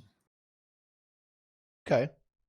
I mean, I think that I do think we're likely to see much more self-contained stories. I think that the Living World, well, at least I hope we are anyway. I think that the Living World having this, I mean, if you think about it, the entire story of Guild Wars has been 10 years. It's been one block. That's one story. The Dragon Saga, the Dragon Arc. And it was going to be longer than that until, you know, the Icebrood Saga kind of got sliced a little bit, I guess, and we went to End of Dragons. So I do think that it will be a lot more accessible for newer players to kind of hop on mid-story if you have like a more self-contained story, for sure. So I think that's definitely an interesting idea. I think the expansion thing being really good for hype, I think that's definitely true. I mean, End of Dragons, it really put Guild Wars 2 back on the map. It really did. And especially a lot of the things they've been doing afterwards, you know, with the Strike Mission challenge modes, right? They're making some big waves with the expansion. It certainly worked out really well. They got the Twitch drops going as well, although I guess they could have done that without an expansion, I suppose, but still. Very, very cool stuff. So it would be interesting to see another, it would be very interesting to see a change in direction here from ArenaNet with how they release content. isn't this the model that PoE does though, right? So what they do is they anticipate that people are going to fall away. They're going to buy an expansion and they're going to fall away a bit, right? So then they're okay with that because they know that if they produce a lot of expansions, that people will always come back to see what's new and enjoy the game again and fall in love with it over again. And that they'll come, they'll enjoy it, they'll spend the money, and people move on, their interests change, but then hey, they come back, something new, reinvent it a little bit, right? Isn't that kind of what they do? Yeah, They're always not trying to selling. They're not selling the expansion, but yes, But they do big content drops, is what I mean. Yeah, right. I mean, every MMO does that though. Like that's how. Like I guess maybe not as much some WoW or anything, but they do have like mid expansion packs, like release stuff. But I had read somewhere that PoE's philosophy was that they do big drops rather than trickling the drops because they know that won't keep people over time anyway. So they do big content drops and they almost advertise them like an expansion, right? Like they have a name. Well, they like call them expansion. Yeah. So I'm thinking that doing a higher cadence of expansions is better financially because from a consumer psychology standpoint, people will come back because they want to see what's new. They know they're getting value out of investing in the game rather than, trickling stuff to them over a long period of time. What's the cadence of expansions in WoW and Final Fantasy? Is it 2 years? I think WoW is every 2 years or so. Yeah, roughly. Final Fantasy, the last expansion got like slightly delayed because of the pandemic, but I think usually 2 years is also the idea. Yeah, that's what it should need to be for Guild Wars 2. I think something that these other games do, and I think this is something that Sneb will have an opinion on as well, is that when they drop a patch, they're gonna have like or when there's like a big update, there's gonna be like a name attached to it as well, right? I think something that has always kind of held Guild Wars 2 back a little bit is that it has unusual naming conventions, right? Like when I say, "Oh, guys, I'm so excited for Guild Wars 2 Living Story Season 6," like what does that mean? Right, like that. What is that, right? Whereas other games, they'll typically have. I think the latest PoE drop was about a fucking lake or something. Wow, it's a lake, exciting, very good, right? And the WoW expansion patches have like a name attached to them as well. I guess the episodes themselves have a name in Guild Wars 2, like Shadow in the Ice, right? Episode 3, right? That's pretty cool there as well. They did, I wonder if that was actually part of the thing about Icebrood Saga. They wanted to have like, it's Icebrood Saga, Guild Wars 2, Icebrood Saga, right? Yeah, so I think maybe we all see something like that again, right? Like a proper name attached to it, as opposed to just like, it's season 4, by the way. Yeah, they were super intentional with the Icebrood Saga because they said this is expansion-like content, and then they gave it a name. Right? They were purposefully trying to create a different way of looking at living story releases. Now, we all know that didn't quite work in the way that they had intended, but I think going back to a more traditional expansion model and doing that same thing is a little bit safer. And I like the idea of having Living World essentially be like these side adventures and these side stories that help sort of build up towards a bigger story for an expansion. But there's still, rather than just trickle, and it taking years to have some kind of conclusion, these little side stories could have like a smaller conclusion that is satisfying for people as well, to keep people engaged until the expansion comes out. I know what the thing is. I think that it's not necessarily just like a bad thing, where it's like, hey, it's now a smaller scale. I feel like it would be just this again, it's just me guessing, but I feel like it could be more about being smarter with their resources. I feel like ArenaNet has actually been very smart about this stuff in the past 2 years. Keeping us busy with stuff like Living World Returns, now keeping us busy with Season 1, a lot of quality of life stuff, strike CMs. I think they've gotten quite proficient at essentially like content that doesn't take a ton of resources but still keeps people busy. So I feel like this season 6, hypothetically, instead of just the way I imagine it is that it might have less maps, because maps are a ton of effort to produce. But there might be a lot more stuff in there to keep you busy. Maybe revisiting some of the old EOD maps. Maybe we'll finally get that boat race in Kaineng or something. So I'm sure they could do a fantastic season, but maybe just like have slightly less like, hey, we're trying to make like 6 maps and race through those, and you just play them a little bit and then you never go back there. If I was Arena, that's what I would be doing. I'd be trying to like maybe have a bit less just throwing content out there, but trying a bit more to like maybe be more conservative with my resources, but trying to make sure that what I'm putting out there is really long term. So who knows? I don't know, maybe new legendary ring to go for or something like that. Well, I'm insulted. As a Jahai Bluffs specialist who spends literally all day in Jahai Bluffs leading That is a good meta map. trains, That one is good. then I feel like you're saying that you're erasing me, and I disagree. I'm sorry. You're racing. No, I thought you were going to say, as the leader of the turret army on the second cliff in the cave. Yeah. What I thought you were going to say. It would definitely be really cool in a way to see ArenaNet. I'm not sure what exactly I mean by this, but I want them to take credit for all the things they do, right? Because if you look at what happened this year, there were some really good updates that weren't really part of Living World or the expansion, right? We saw the World Boss reworks. The balance updates as well, right? All this kind of stuff that's been coming through, that's been attached to just like the updates to the game, not really like a new update as such. I think it'll be really good to have all of that together. Like, look, this is what you're getting in this, this next time period in Guild Wars 2, right?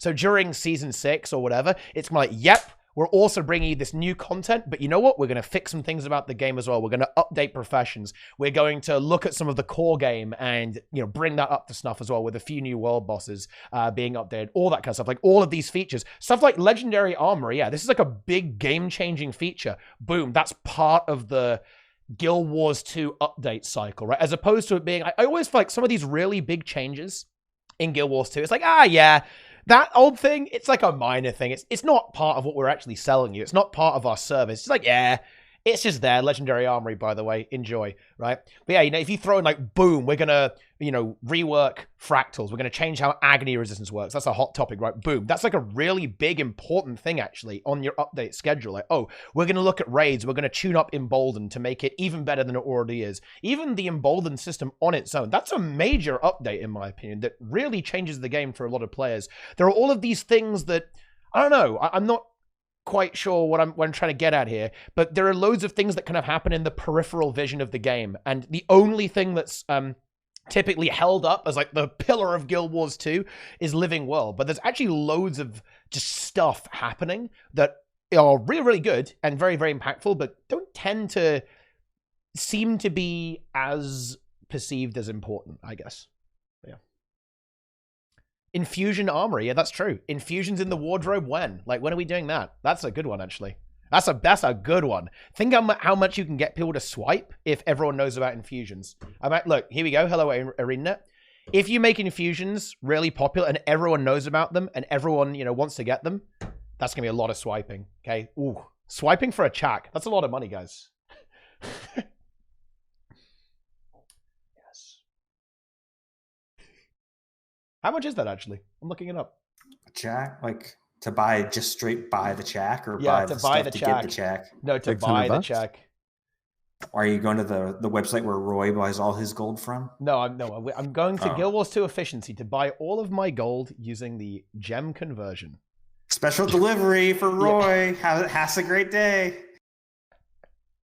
This is a reference to the Roy. one time where Roy Poor actually Roy. did buy gold for a GVG tournament a very long time ago, before he worked at ArenaNet, just to be clear here. See, nothing's unforgivable. Yeah. Why am I on this podcast right now? Hide. Turn off the camera. Just so everyone knows, this was years ago, okay? Right? I know. But never mind. Anyway, moving on. I'm not sure. I'm not sure how to follow that up exactly. Oh my god. Yeah. technical We edit difficulties. this one out, yeah. Just going to edit that out. Just going to edit that out real quick, guys. You know, it's not a big deal. No problem. So I think I don't know what to say. Has anyone got anything else to say? I've got nothing. Let's talk I've been about drained. the upcoming Winter's Day festival. Oh yeah, I believe you have a take on this, Nike. You have some rules, maybe some judgment on what's going on here. I'm a well-known hater of festival content in the game in general. If it was as easy as just ignoring it because it's not content for me that I don't like, that would be great. I wish I could ignore it. Unfortunately, it makes the content I like worse by siphoning players away from the things I like doing and making the things I like doing like actually worse. So it's a negative there. Then the second negative is it ruins the Twitch scene. For example, if you log onto Twitch during and go to the Guild Wars 2 section during the Halloween event, you'll notice that 3/4 of the streams are people in Labyrinth running around doing Labyrinth, which is not awesome, not fun, not interesting. And then when Winter's Day comes around, every single Guild Wars 2 stream, literally every single one, is doing the Winter's Day jumping puzzle at any given time. And that is just infuriating. And I'd like to set a limit where you can only do it once per day on stream. And you can't do it 5 times in a row. Not good. Wow. There you go. I never understood Lab Farm. I've never been into that. Like, I know that there's all these people on Reddit posting memes that they're really excited to do Lab Farm for like 12 hours, but I just kind of get bored after like 20 minutes. Well, there is a way to make Lab Farm fun, actually. Oh, really? What is that? Yeah. You put extra damage gear on, run strength boosters, and you get like a few like-minded players to join your thing, and you kill the mobs before everyone can tag them. And I mean, you're playing the game. You can't even call that trolling. You're doing what you're supposed to do. Optimal gameplay. That's not griefing. That's not griefing. That's literally doing the game. Griefing is yelling at me in map chat that I have to take my gear off. That's griefing. Telling me I have to remove my gear? Who's griefing who? You know, let's actually talk about Lab Farm, because I actually do know. I think I know why Lab Farm is so popular.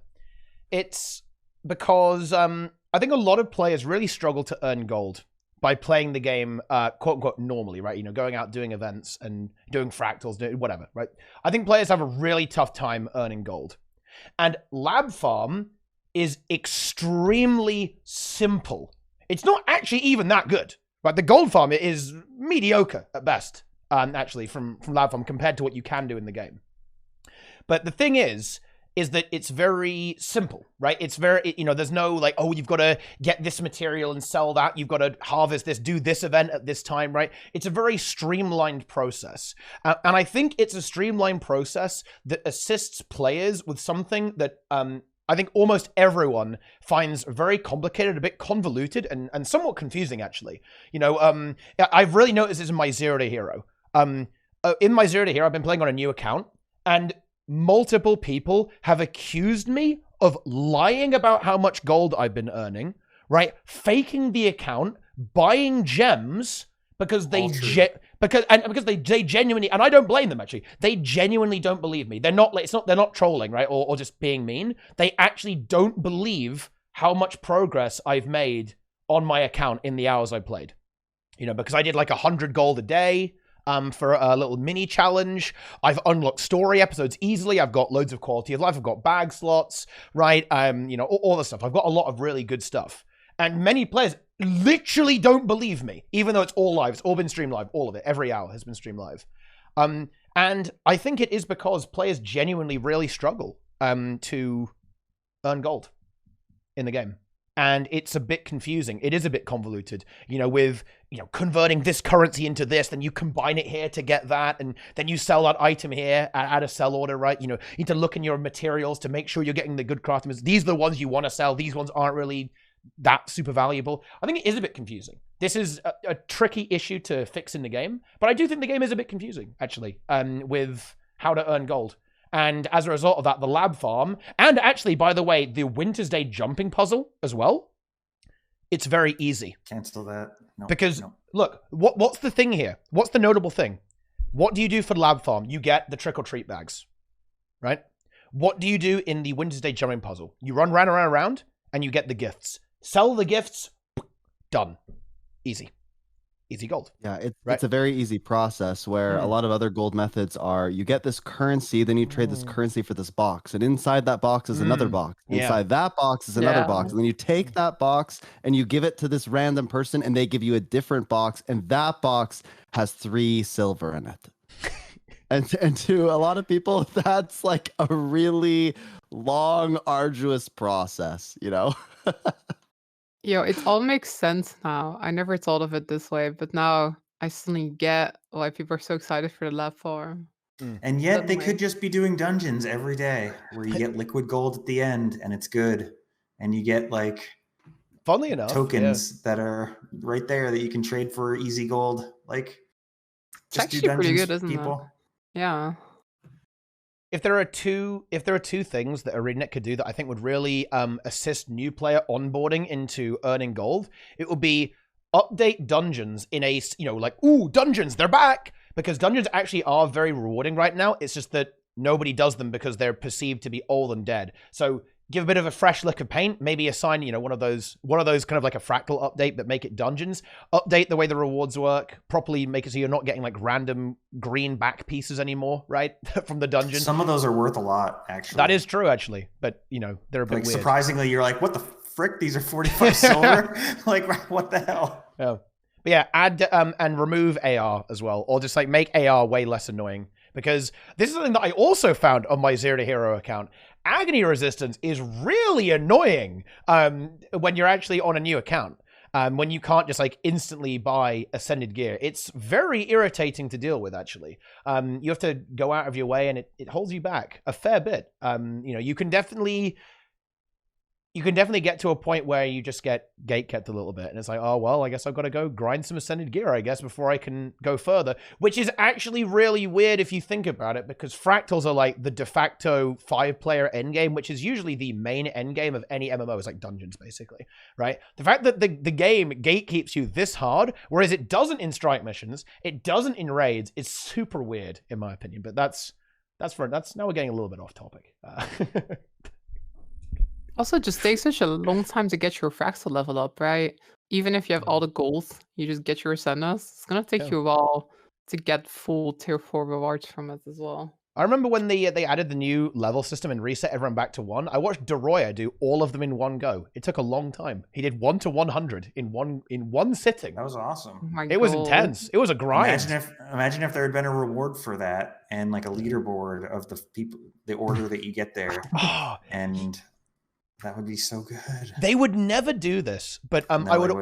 would almost feel like it would be cool if it was a system like a PoE, like fractal seasons, right? So everyone gets reset to 1 every like 6 months. They would never do that, but it would be interesting if there was some kind of system that was like that, like a season of fractals where everyone gets reset in some way and you have to reprogress, right? And go through it again. So you have like this kind of surge with everyone kind of blasting through them.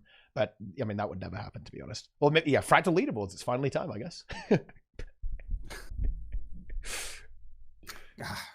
Speaking of fractal leaderboards, can anyone from ArenaNet please just tell us what they were intended to be back in 2013 when they announced them? What was the concept?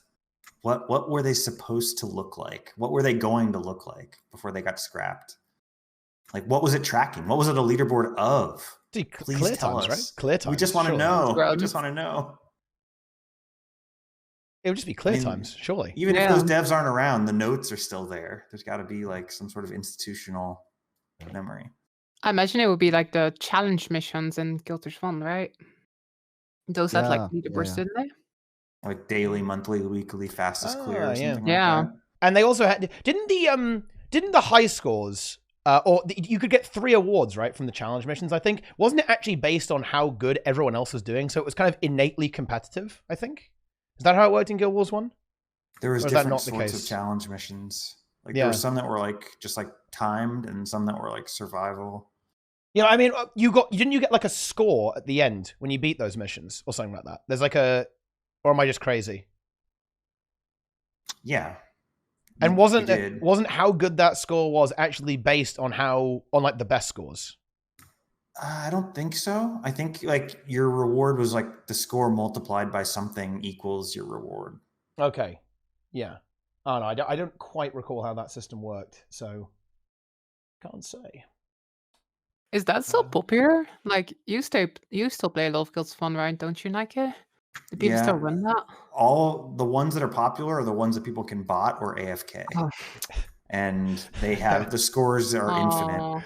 When I was going for my Luxon title, I did the one where you like AFK before bed, then you wake up and it's like your score is like 18,000, and then you get like a bunch of Luxon faction. That was pretty good. I maintain a personal fractal leaderboard that tracks how often Nike mentions fractal leaderboards. Spoiler, he's rank 1. From Grouch there. Yeah. Top. I like it's a very memorable topic for Nike because he got permanently banned from the Guild Wars 2 Twitch channel for asking about them. So, you know, it sticks in the mind. Yeah. Yeah. I think that was funny. You are unbanned now, though, I believe. I am unbanned now. You've been freed. Yeah. I have a random topic. It's random though, so if now's not a good time, you let me know. Let's go. Let's do it.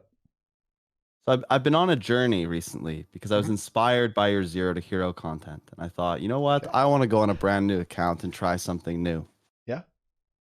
So I decided to make a character on a brand new, fresh account and immediately unequip all weapons, all gear, all trinkets, anything that would provide me stats in the equipment panel. So the only thing I have equipped are like gathering tools to get ore and stuff. I've been going around and leveling. I'm level 63. I have gone into downstate 1 time so far. What do you make of this? Playing very carefully. And the core game is pretty easy. The core game has been power crept a bit. The core game's been power crept a bit. Let's be honest. I'm honestly impressed that you haven't been like a one-shot, because I tried to do a permadeath challenge once, and every time like someone in my party would die, it would be like one of those like old school spike traps that would just like one-shot you with like nothing you can do about it. Like, I feel like that's the scariest thing in the core game, and I'm surprised you haven't encountered these so far.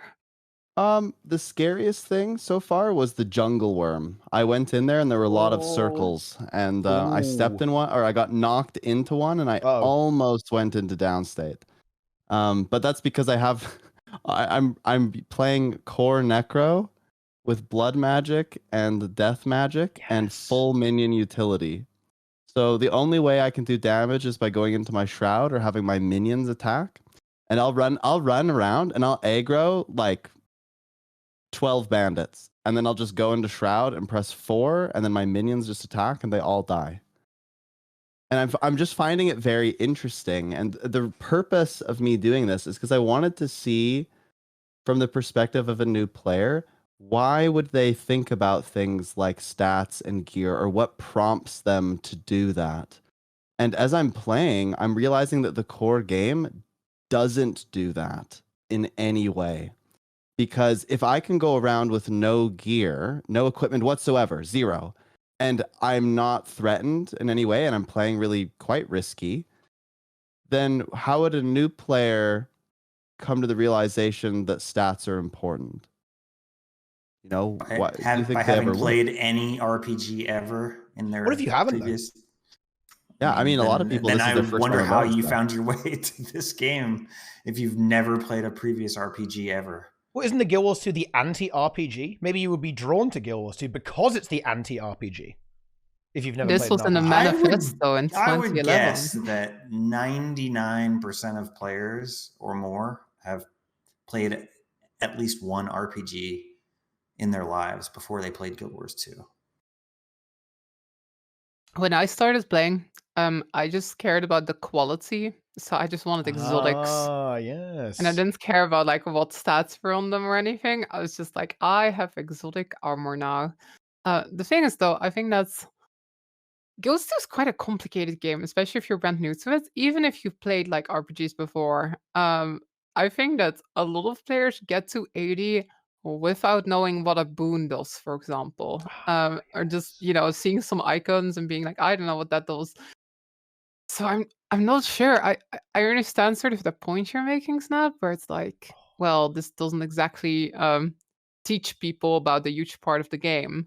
At the same time, I think it might be quite overwhelming to instantly throw people against like actually hard content in their first, in their first couple hours. Oh yeah, absolutely. I'm not even advocating for that.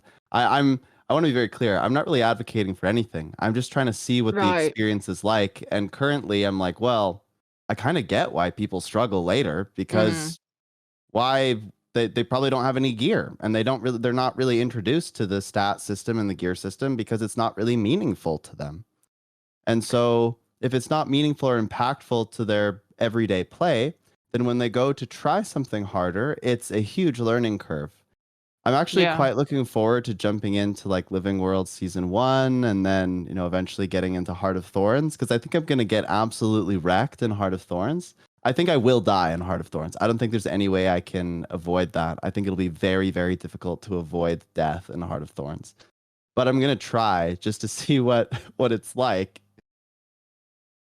I think hero points will give you trouble, but I actually, weirdly enough, I don't think a lot of the trash mobs, like the random mobs, might actually not that much be much of a problem. Weirdly enough, you're not going to kill the frog. The frog is going to defeat you for sure. I'm going to have to play incredibly safe when I get to Heart of Thorns. That's my intention. Is I will be very, very intentional about positioning, setting up for fights.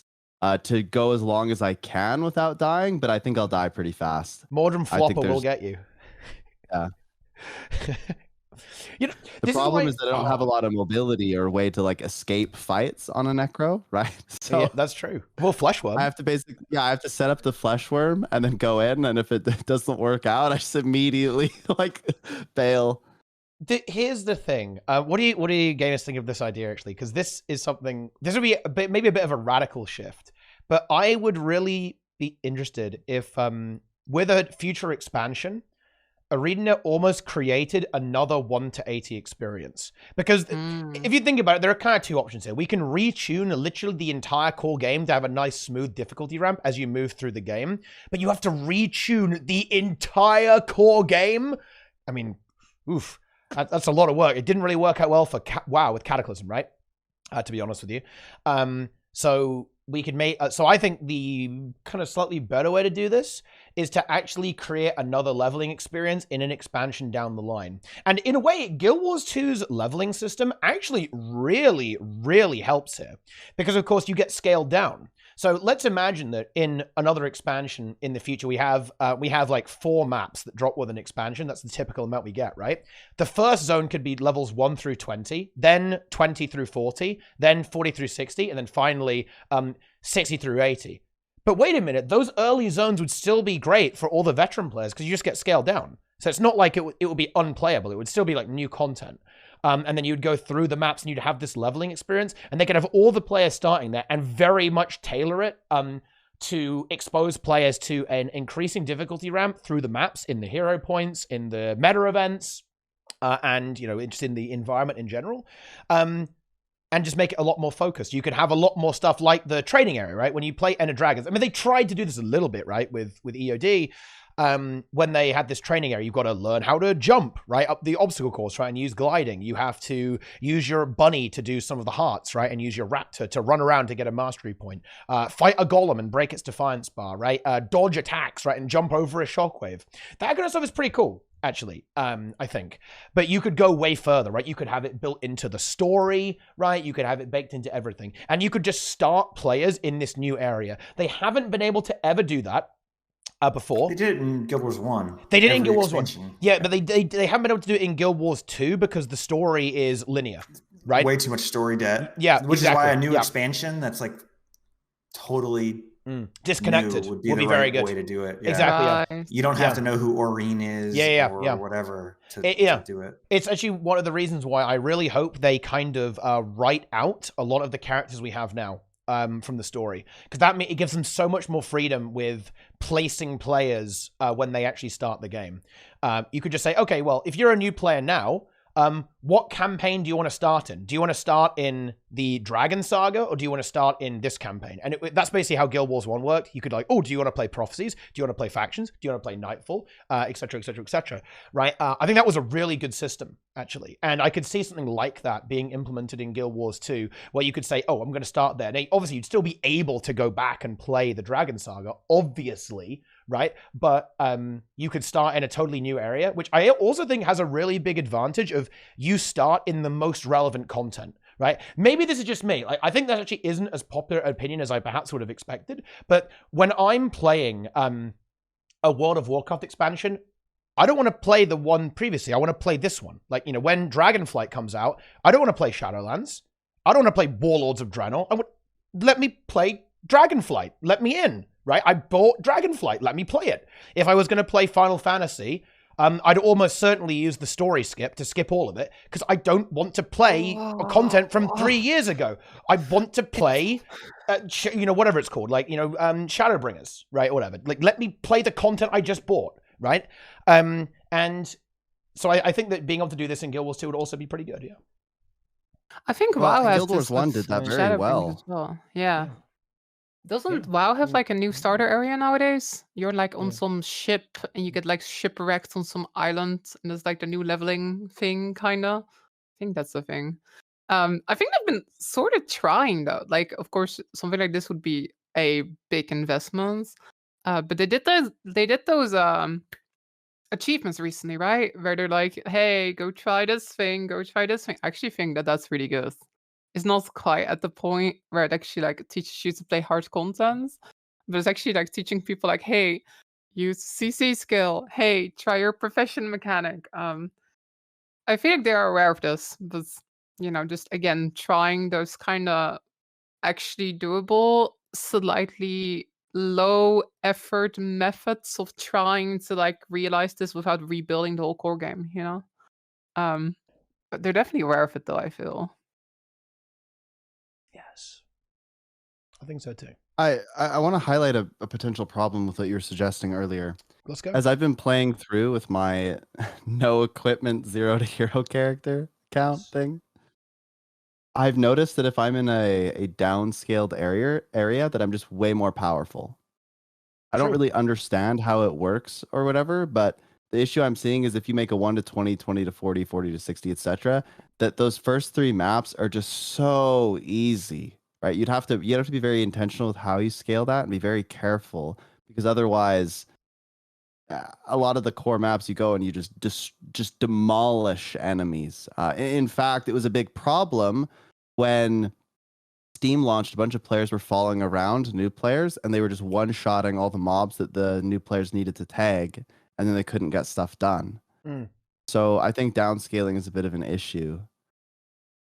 I think so. Yeah, they'd maybe have to tweak it. I think you can make it work, though. I mean, stuff like Triple Trouble is still good. Some of the world bosses still work out pretty well. Obviously, some have aged better than others. But yeah, it would require some tuning to that system to make sure that you weren't one-shotting everything randomly.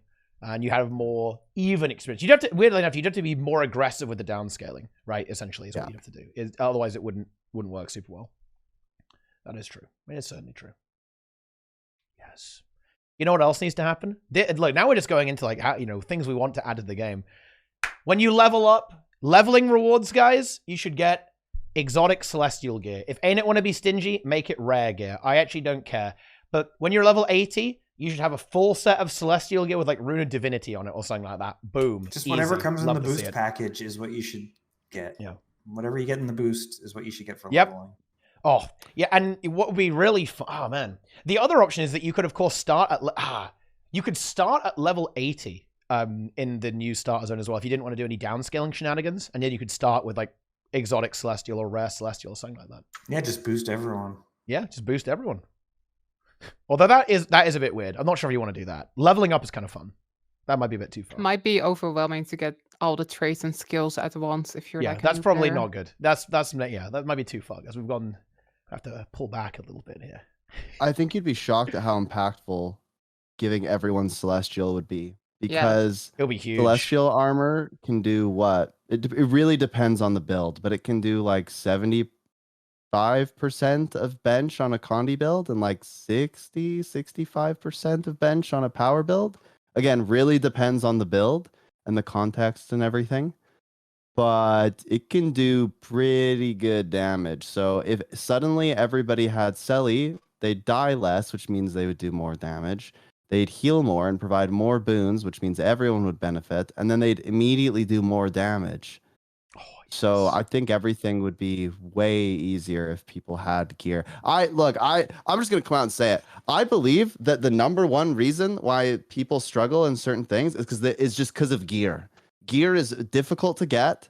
It's annoying to get. People don't. I was talking to somebody that they didn't know about how you can swap stats on ascended stuff, so they thought everything was over because they had wasted everything on a specific stat type. And I think there's just generally a lot of confusion, and that people don't engage with the gear or equipment in a meaningful way when they first are starting the game. So they get to the harder content and they might have 400 plus masteries, but they don't have any synergistic gear. And things get harder because they don't understand that. So if we either helped people along a little bit, or we encouraged people to engage with that more, or we made it a little bit simpler, or more things were stat selectable and it really forced you to select the stats, then I think we'd be a lot better off. I really think that as I've been studying this, I think gear is really one of the most foundational issues that people are struggling with. I think we had this discussion the other day, Teapot, but what's more impactful, gear or traits? Like if you picked random traits, is the gear more impactful? I think it kind of depends on build and stuff, but I think just having good gear, just like Selly gear or something, is perhaps more impactful than traits. I think having a, I think you're right. It does depend, but broadly speaking, you're probably right when you say gear.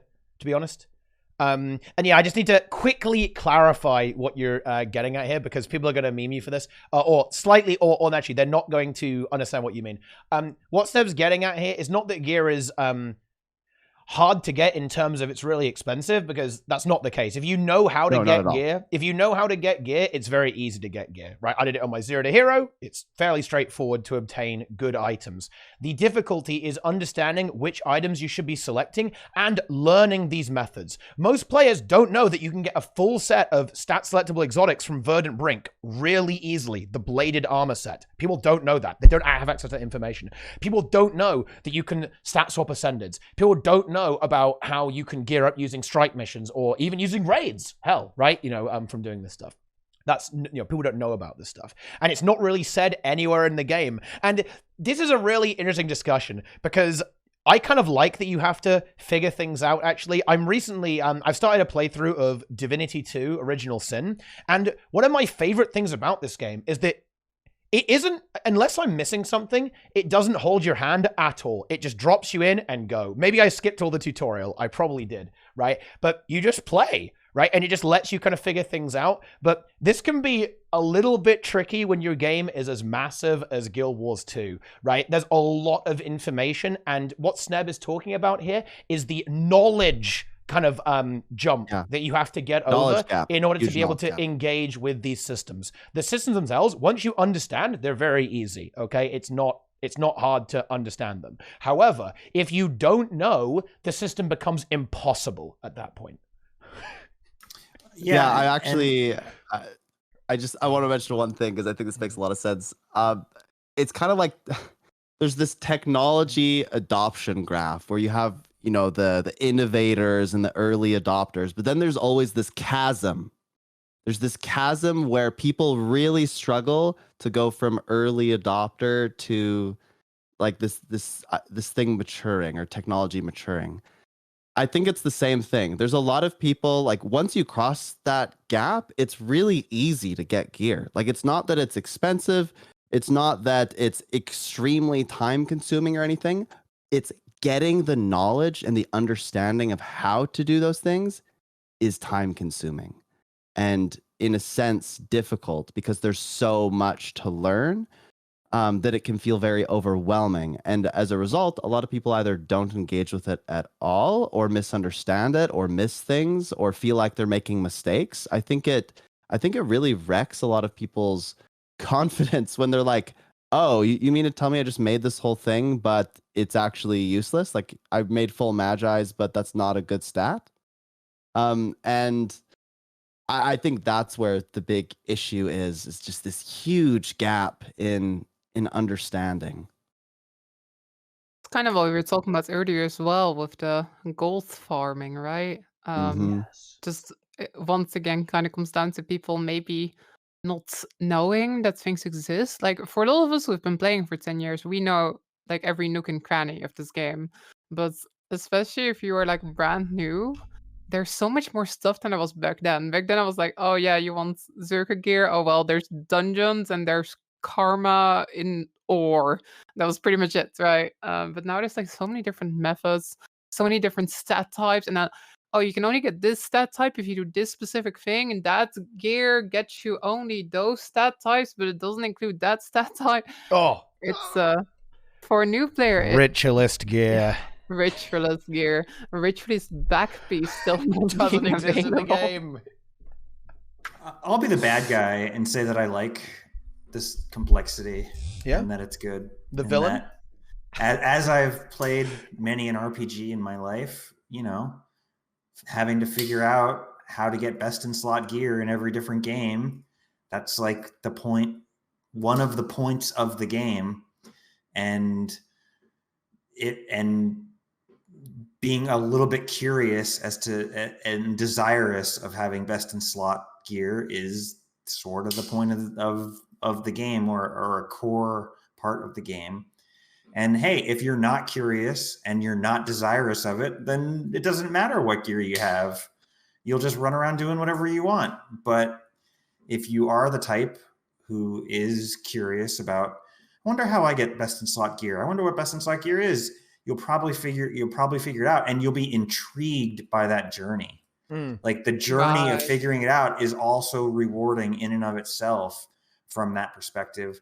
And a lot of it comes down to, are you playing the RPG because you want to explore a story?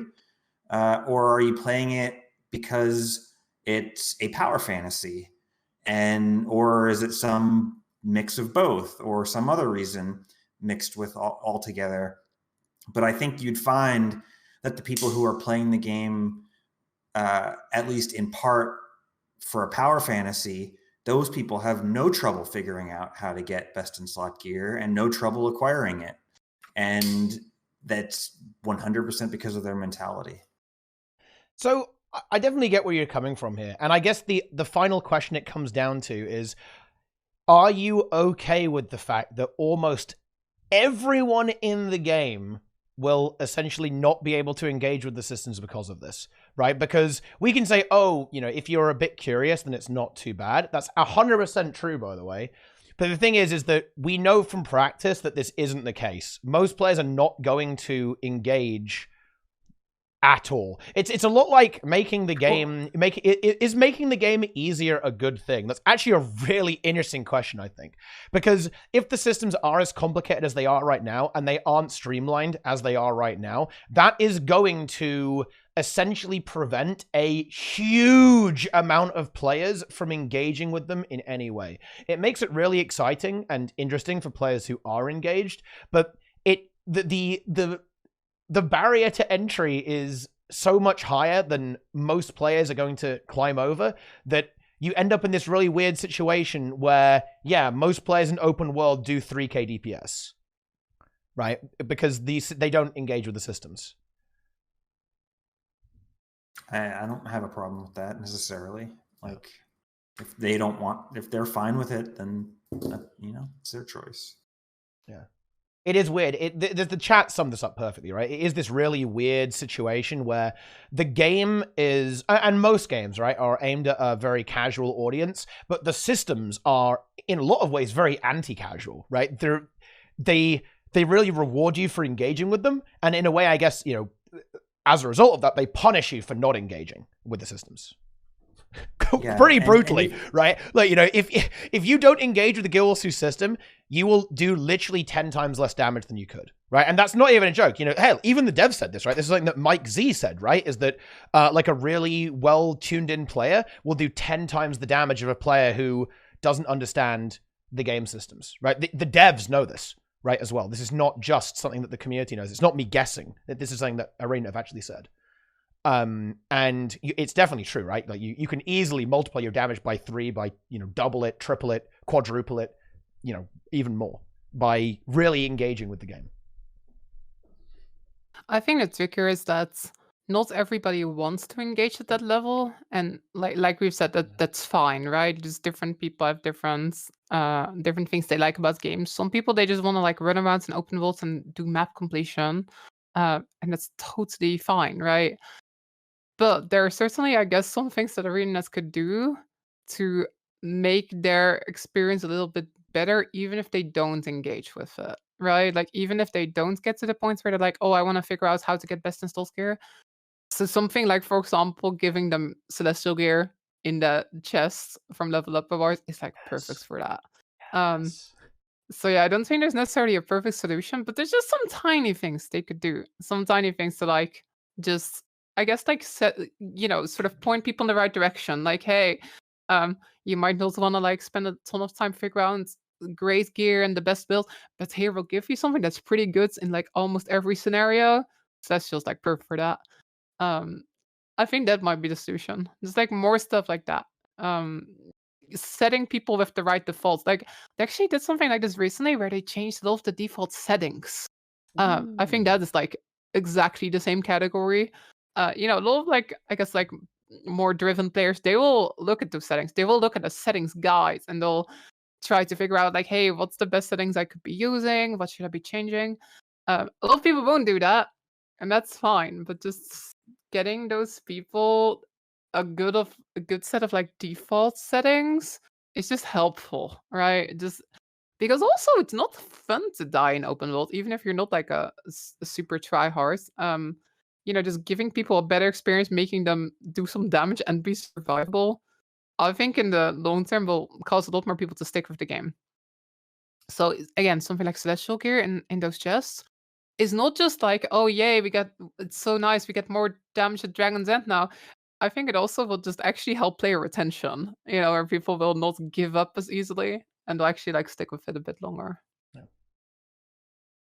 It's interesting Do stuff. it, ArenaNet. Do it, yes. Do it. That's what we've learned. We need to add celestial gear to everywhere. It must be the only. In fact, remove all other gear types. There we go. Solution. Job done. Easy. The Warrior of the Stars build. Yes. That's kind of what Final Fantasy does, right? Like Final Fantasy is got like one stat type per job, and that's Nice. like, in a way that's kind of boring, but it does mean that everyone that plays a bit more casually kind of can't make a mistake, Yeah. right? You cannot be bad. You're not allowed to be Yeah. bad or totally useless. And Exactly. it's funny because I think a lot of other games do this actually. Guild Wars 2 is actually the odd one out here. Mhm. World of Warcraft actually won't let you have bad gear. Like, you know, when you get a quest reward, it will actually give you stats that won't necessarily be best in slot, but it will give you ones that actually do something, right? It won't let you make a completely horrible, catastrophic choice. Guild Wars 2 will. It will say, oh, you want to play Carrion Longbow Ranger? You know what? Knock yourself out. You can break out the Carrion Longbow Ranger. Oh, yeah. Let's go. Oh, excellent choice there. Oh, you want to spend 300 gold on full Carrion for your Ranger? Oh, don't let me stop you. Enjoy. So it is a problem that is weird in Guild Wars 2. But yeah.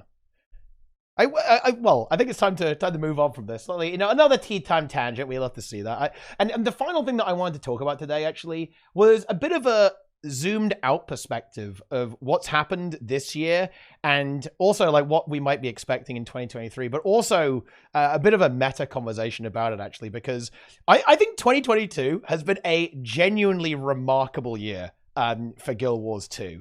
And even though we haven't gone straight into the next living story content or whatever, and there has actually been like a surprisingly low amount of content releases, you could even describe it as a content drought in some sense, actually.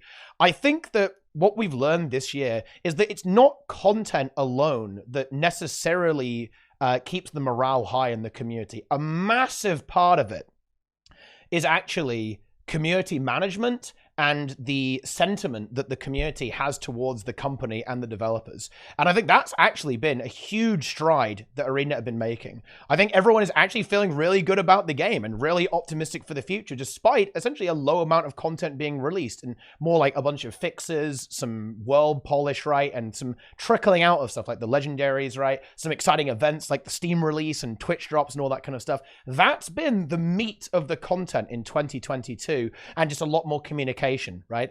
I think it is really good that this communication has been happening, especially when there's a lot of very likable people at the front of ArenaNet. I know that sounds a little bit, almost feels a bit shallow to say this, but it's almost, I think it's really important to have a proper face of the company. I think that's what Grouch is.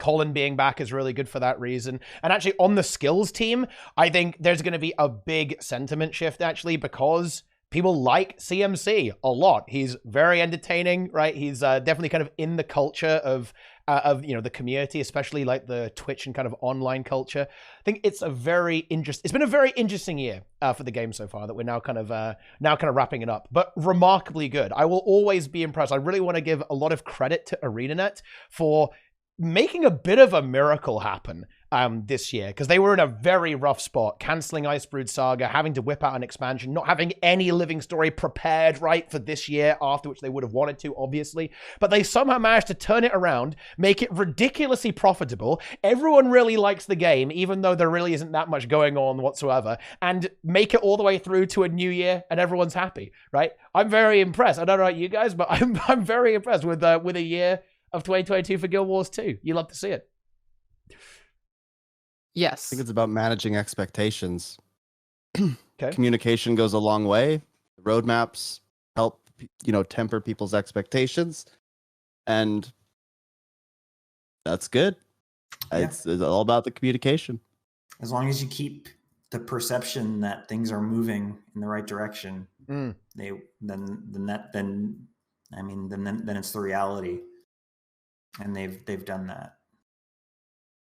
Just and it helps. Every little hiccup they've responded to and made every setback a growth experience, which is very good. The communication, I think, is really a massive factor here. Just like, getting these roadmaps, knowing that, hey, we're at the end of the roadmap, we're gonna get a new one.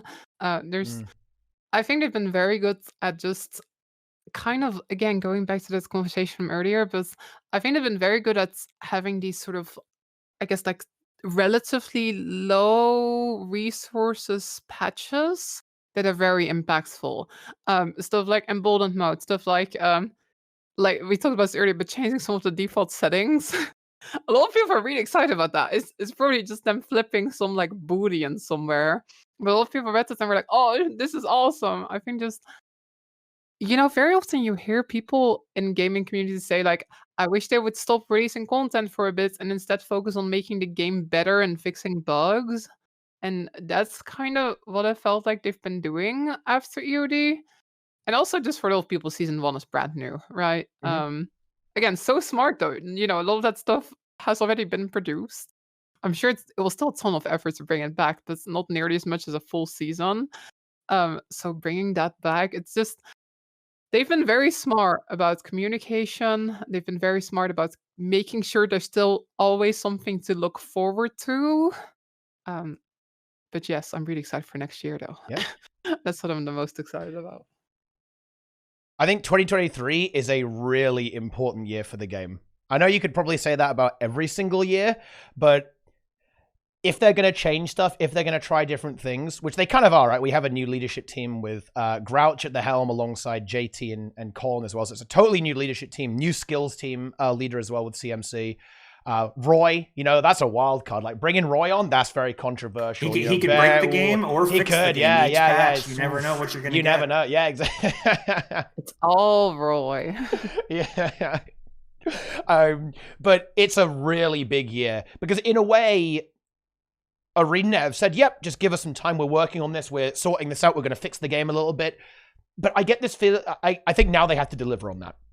Right? Now that we have to actually see this come into reality. The new content, strike missions allowing good replayability on all releases that come into the game. Like, consistent content being released. Like, not neglecting multiple game modes, right? Like, we have to actually see a focus on PvP. We have to see them deliver on alliances. There's a lot of things that they need to do, right?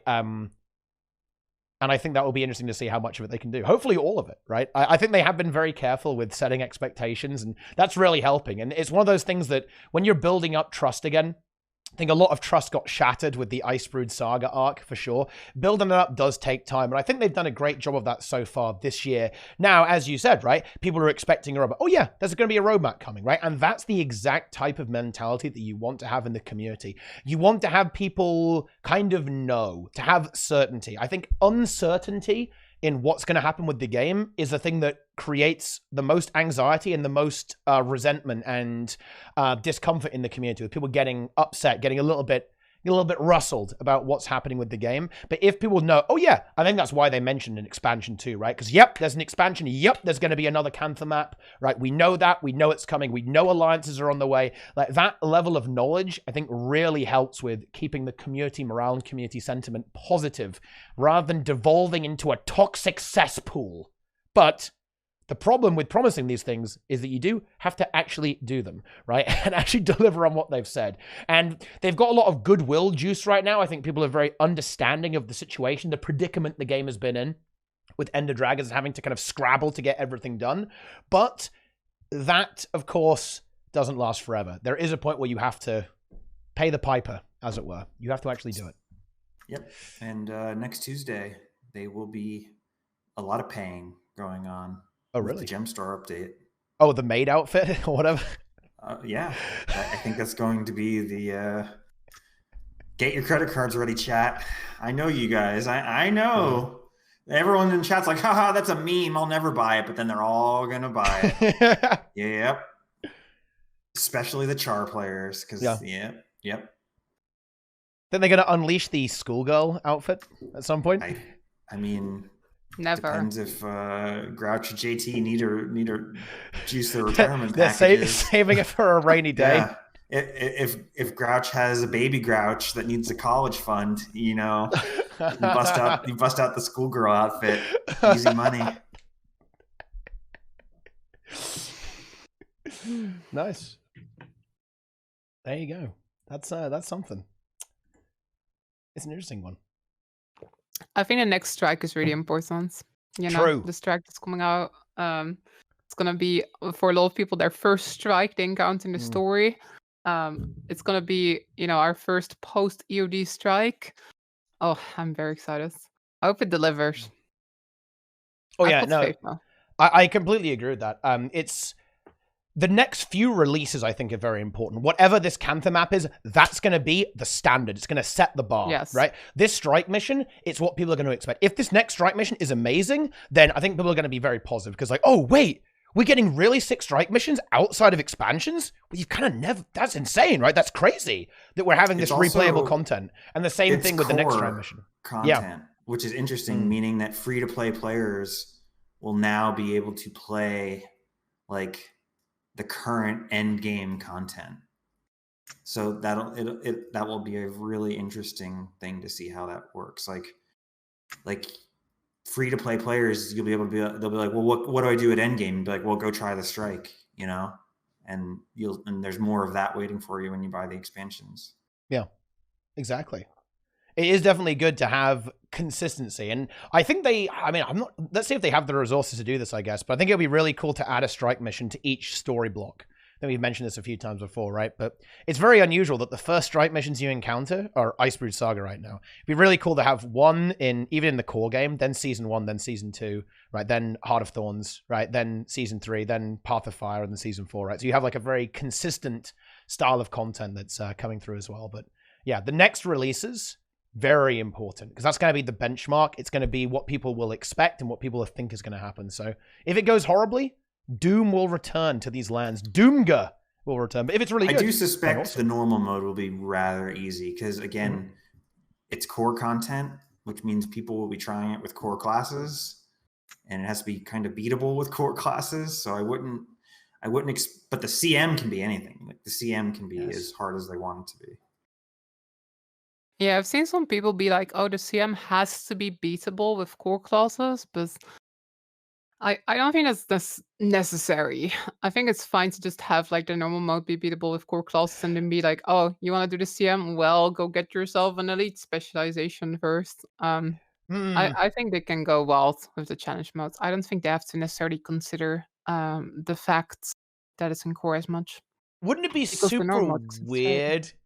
Okay, let's imagine that this is the case. Let's imagine that it is mathematically impossible to beat the strike mission without an elite specialization. I mean, they can't do that, but I'm sure it will be possible. Yeah, well, but- okay. No, I'm saying let's imagine that scenario. Wouldn't that be Right. super weird for a free-to-play player?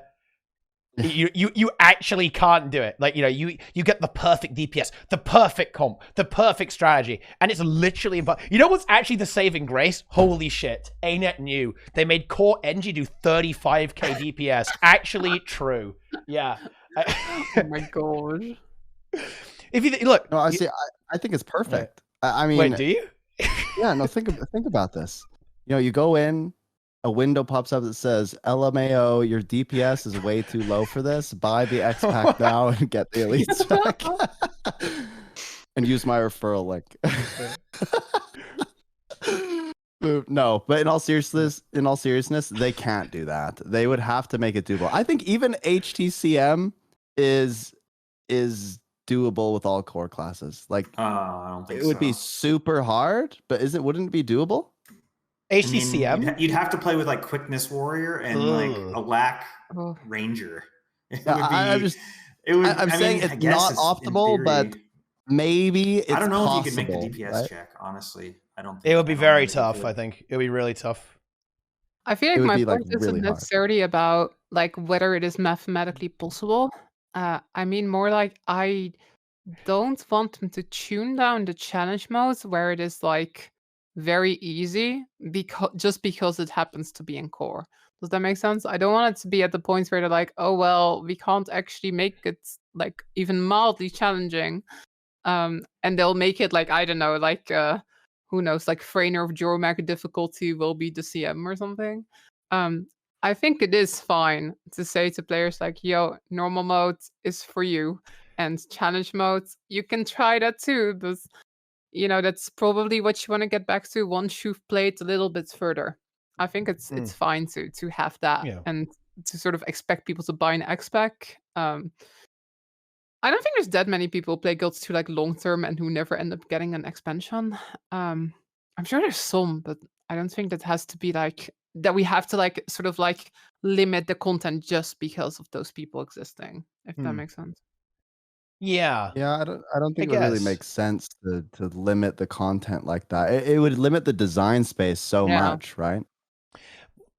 I think though that this just says that, I mean, core class is just not good enough, right? Do you think, in a way? They aren't. Kinda. Yeah, because I do think it would They be aren't weird. alone. I do think it would be a little bit weird if this encounter is like pure suffering unless you have the expansions. I don't want to say it, but there are definitely some people who would criticize that a lot. Like people would probably say, "Oh, this is a little bit pay to win." I think that would be a silly criticism, but there are definitely some people who would make that criticism if that's the case. And I guess you could actually argue that with fractals, like, because we all go, "Oh yeah, fractals are so easy," but imagine doing fractals with only core classes. That would actually be surprisingly painful. Not that hard actually, because fractals are pretty easy, even the challenge modes, but if you compare doing, let's say, 100 CM Sunquar Peak challenge mode with only core classes compared to expansion classes, that is a very big difference, right? There's a serious step up in power level when you go to the expansions. It is a bit weird. Yeah, but I don't think Buff many core. people complain Buff about core. that, right? I don't think Yeah, many people- people complain yeah, about people don't care modern about it. CM. Yeah, people don't care about it. So maybe it's fine. Buy the game. Open your wallet. I think Buy the reasonably game. most people will get to the point where they're like, oh, I should probably get an expansion before they get to the point where they're like, oh, I should probably try 100 challenge mode fractals. You know, I think for most people the order will be expansion, then the really hard content, if that makes sense. I mean, core classes can perform pretty okay as far as DPS roles and stuff. So theoretically, you could do it with a core class, but it couldn't be all core classes, right? Right, yeah. You could do like a core guardian, power core guardian, does pretty reasonable damage, right? Power core NG, same thing. Even Condi core NG does okay damage. Not like they're terrible, they're just obviously not the best. So theoretically, it could be done, just not with all core classes because of the way the boons are structured for the most part. And realistically, like if a new core player wants to run the challenge modes, realistically, some people in their 10-man squad will have some elite specs, right? This is I don't true. think it's a super common scenario where you'll get 10 like core players who all don't have an expansion during the CM. I don't Let's think there also will be remember that super... Raid Core will be out by then. Oh. And they're not getting in any good groups anyway. Oh no. Because their parses aren't high enough. No. I would get Raid hard Core! Raid Core! Oh my gosh. Yeah. You know what? That's what we need. I'm decided November patch, we need to see core support builds. Who knows? Heal, look, It's this the is what same they do. patch, right? Heal warrior becomes OP. Core heal warrior broken next patch. Core heal quickness warrior. I think the Weaver players would go for the rope if you if this patch doesn't buff Weaver. if Core warrior becomes better than Weaver. Yeah, if Core Warrior, like if Weaver is just like untouched, but then like they spend time on core classes that no one wants to play anyway. Oh my god, they will self-edit. It'll be not good. Yeah, this was another another interesting topic we have stumbled into. It's definitely tangent time. New name. We're renaming the show, guys, to Tangent Time. I think this is about time to kind of wrap things up a little bit here. We've been blasting for a good chunk of time here. Do you have any kind of final comments on the happenings, the things that have been going on? What the hell, is happening with Guild Wars? What might be happening later? I think we've covered a lot of ground today, a lot of interesting things, but any kind of final thoughts on this particular topic, which is kind of like the importance of 2022 and 2023, etc.? World versus World beta week next week. I can't wait. I'm so excited. Oh, yes. We didn't even talk about that. That's true. I absolutely can't wait.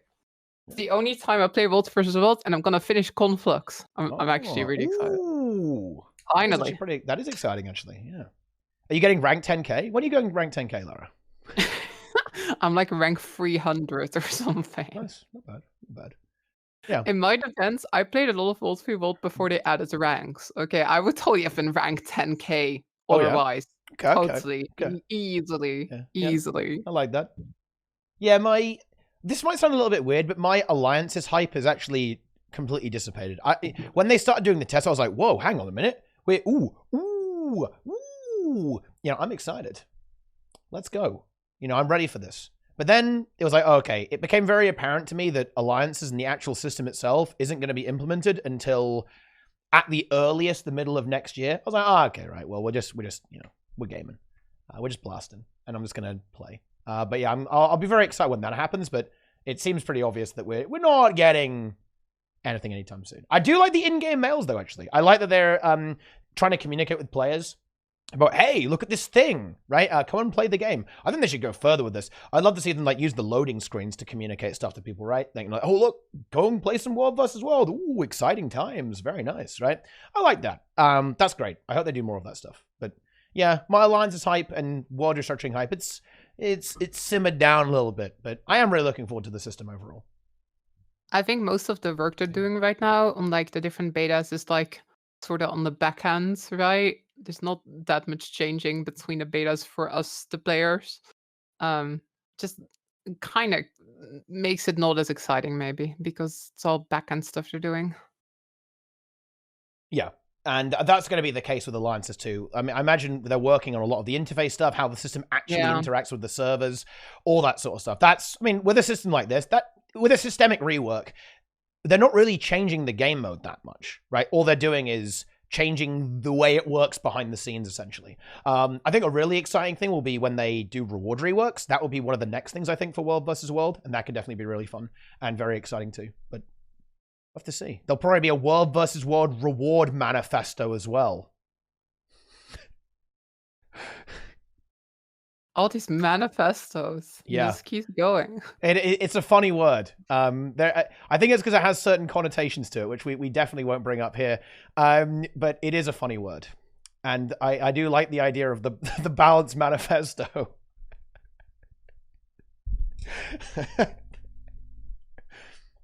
Yeah. Memes. It's gonna be good though. I think a big factor there is that I never play World versus World. So to me, it's like this fancy new game modes I never play, and I only play during the beta. But I can imagine, especially if you're a big World versus World player, it's just kind of like another regular week of World versus World with slightly different teams. But for me, it's like actually a big deal. I'm very excited. Yeah. Okay. Well, in that case, I think it's time to just about wrap things up here for this tea time. Tea time returns. And of course, wait, I'm not sure if my command is going to work. It might not work, actually. Oh, it did work. Look, there we go. That's good. You know, I was a little bit worried there for a moment because my Twitch API was being weird. But good news, it has successfully worked. There you go. Look at all these people. Look at these gamers we have to discuss these things. And what an epic journey of tea time it really was. We almost managed to not slightly over-talk about balance. So I'm very proud of everyone here for doing that. But anyway, thank you so much for watching. Dear viewers, and of course, thank you very much to my wonderful hosts for joining me here today to discuss the happenings in Guild Wars. There's some links in the chat right there. Exclamation mark hosts. Check out everyone. And of course, some brief outroductions right now before we descend into the mists to meet Deroyer again. But anyway, let's see. Sneb, what's going on? You go first. This is first tea time as a ArenaNet partner. How do you feel? How does it feel? It's funny because September, big month for Sneb here. Had the baby, started 2 new jobs, became a ArenaNet partner all at the same time. I feel like I am just trying to survive. I'm so busy, but it feels good. Obviously, I'm very grateful. And honestly, I really owe it a lot to the community. Otherwise, it certainly would not have happened. So I just feel grateful. Anyway, about me, I'm doing this like challenge thing where I have no equipment on, and apparently it's working pretty well. So we're gonna probably complete the core story tonight and hit level 80 without dying using no equipment or weapons. So stay tuned for that. The Naked Necro, Steam Zor, if you will, because it's my Steam account. But yeah, that's what I'm doing on Twitch, twitch.tv/SnebZor. I also am the leader of a guild called the Skane Gang. We help people get into endgame content, new and returning players specifically. But if you're a player that's like, hey, I've always wanted to raid or do strikes on either the NA or EU server, and you're like, I can't find a group. Well, our whole mission is to help put people into groups and then support you along your raiding or strike journey. So that's kind of what we do. Anyway, that's me. There you go. Okay, it's going to go clockwise here. Up next, it is Nike. Looking forward to the release of raidcore.gg. Yeah, very much. Legendary parse or kick. But yeah, you can check out my YouTube channel. I am working on a current series, the Elitist Guide to Open World Meta Events. And so far we have Jack Garrett. And episode 2 will be next week, which will be the legendary matriarch in Verdant Brink. We're going to teach you how to play that meta correctly and what the actual win conditions are in that meta. And if you actually care about elevating your gameplay, it'll be a can't miss. So be sure to sub to my YouTube channel. Definitely check that out. Yeah, and then on my Twitch channel, we're mostly doing Zwift these days. So if you're interested in bike racing, you can join there, and that's also happening. Boom. There it is. Of course, the links are being spammed in the chat right now. You can find them below the stream and indeed in the comments and the description of the YouTube video. So definitely check those out. And finally, we have let's check the name. I'm just going to check the name on Discord. Can't remember who this is. Voidwalker Lara is here actually as well. Fantastic stuff. What are you up to these days? I don't remember studying that name, but I think I did that. What's up, everyone? My name's Serenity. My bangs have been out of control. I got bangs recently, and now I need to get a haircut like every 3 weeks. I do actually have eyes, like Yeah. down here somewhere. I've been grinding a lot of YouTube recently. I've been like doing weekly videos. God. But I'm actually like this weekend I just kind of don't want to make a video, so there's no video this week. But it's cool YouTube content over on my YouTube channel, which you should check out. Thanks for having me on TeaTime. I guess this is my weekly video now, being on TeaTime this weekend instead. Pretty good. There it is.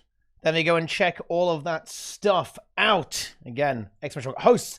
There are the links. If you aren't clicking on them, what are you doing? Okay. In addition to that, I also stream every day. I'm going to stream more after this. I'm going to play some Zero to Hero. We're doing Zero to Hero stuff. I'm randomly running around in World Bus or attacking things. I'm AFKing while I argue with my chat. These are all the things you can look forward to by watching my stream every day. Follow the stream if you like it. And of course, be sure to follow, subscribe everywhere to all of these links, all of these wonderful, wonderful people who have been chatting with me today about Guild Wars 2. And of course, subscribe on YouTube. Leave a comment. Please let us know what you think. I'm really curious. And of course, join the discussion in my Discord and indeed the Hardstuck Discord as well. Thank you very much for watching, gamers. Thank you to my wonderful hosts for joining me today. We will see you all next time, gamers. Thanks so much for watching. Really hope you enjoyed. Take it easy, my friends. I'll see you later. We will see you later, in fact. Not just me. Oh no.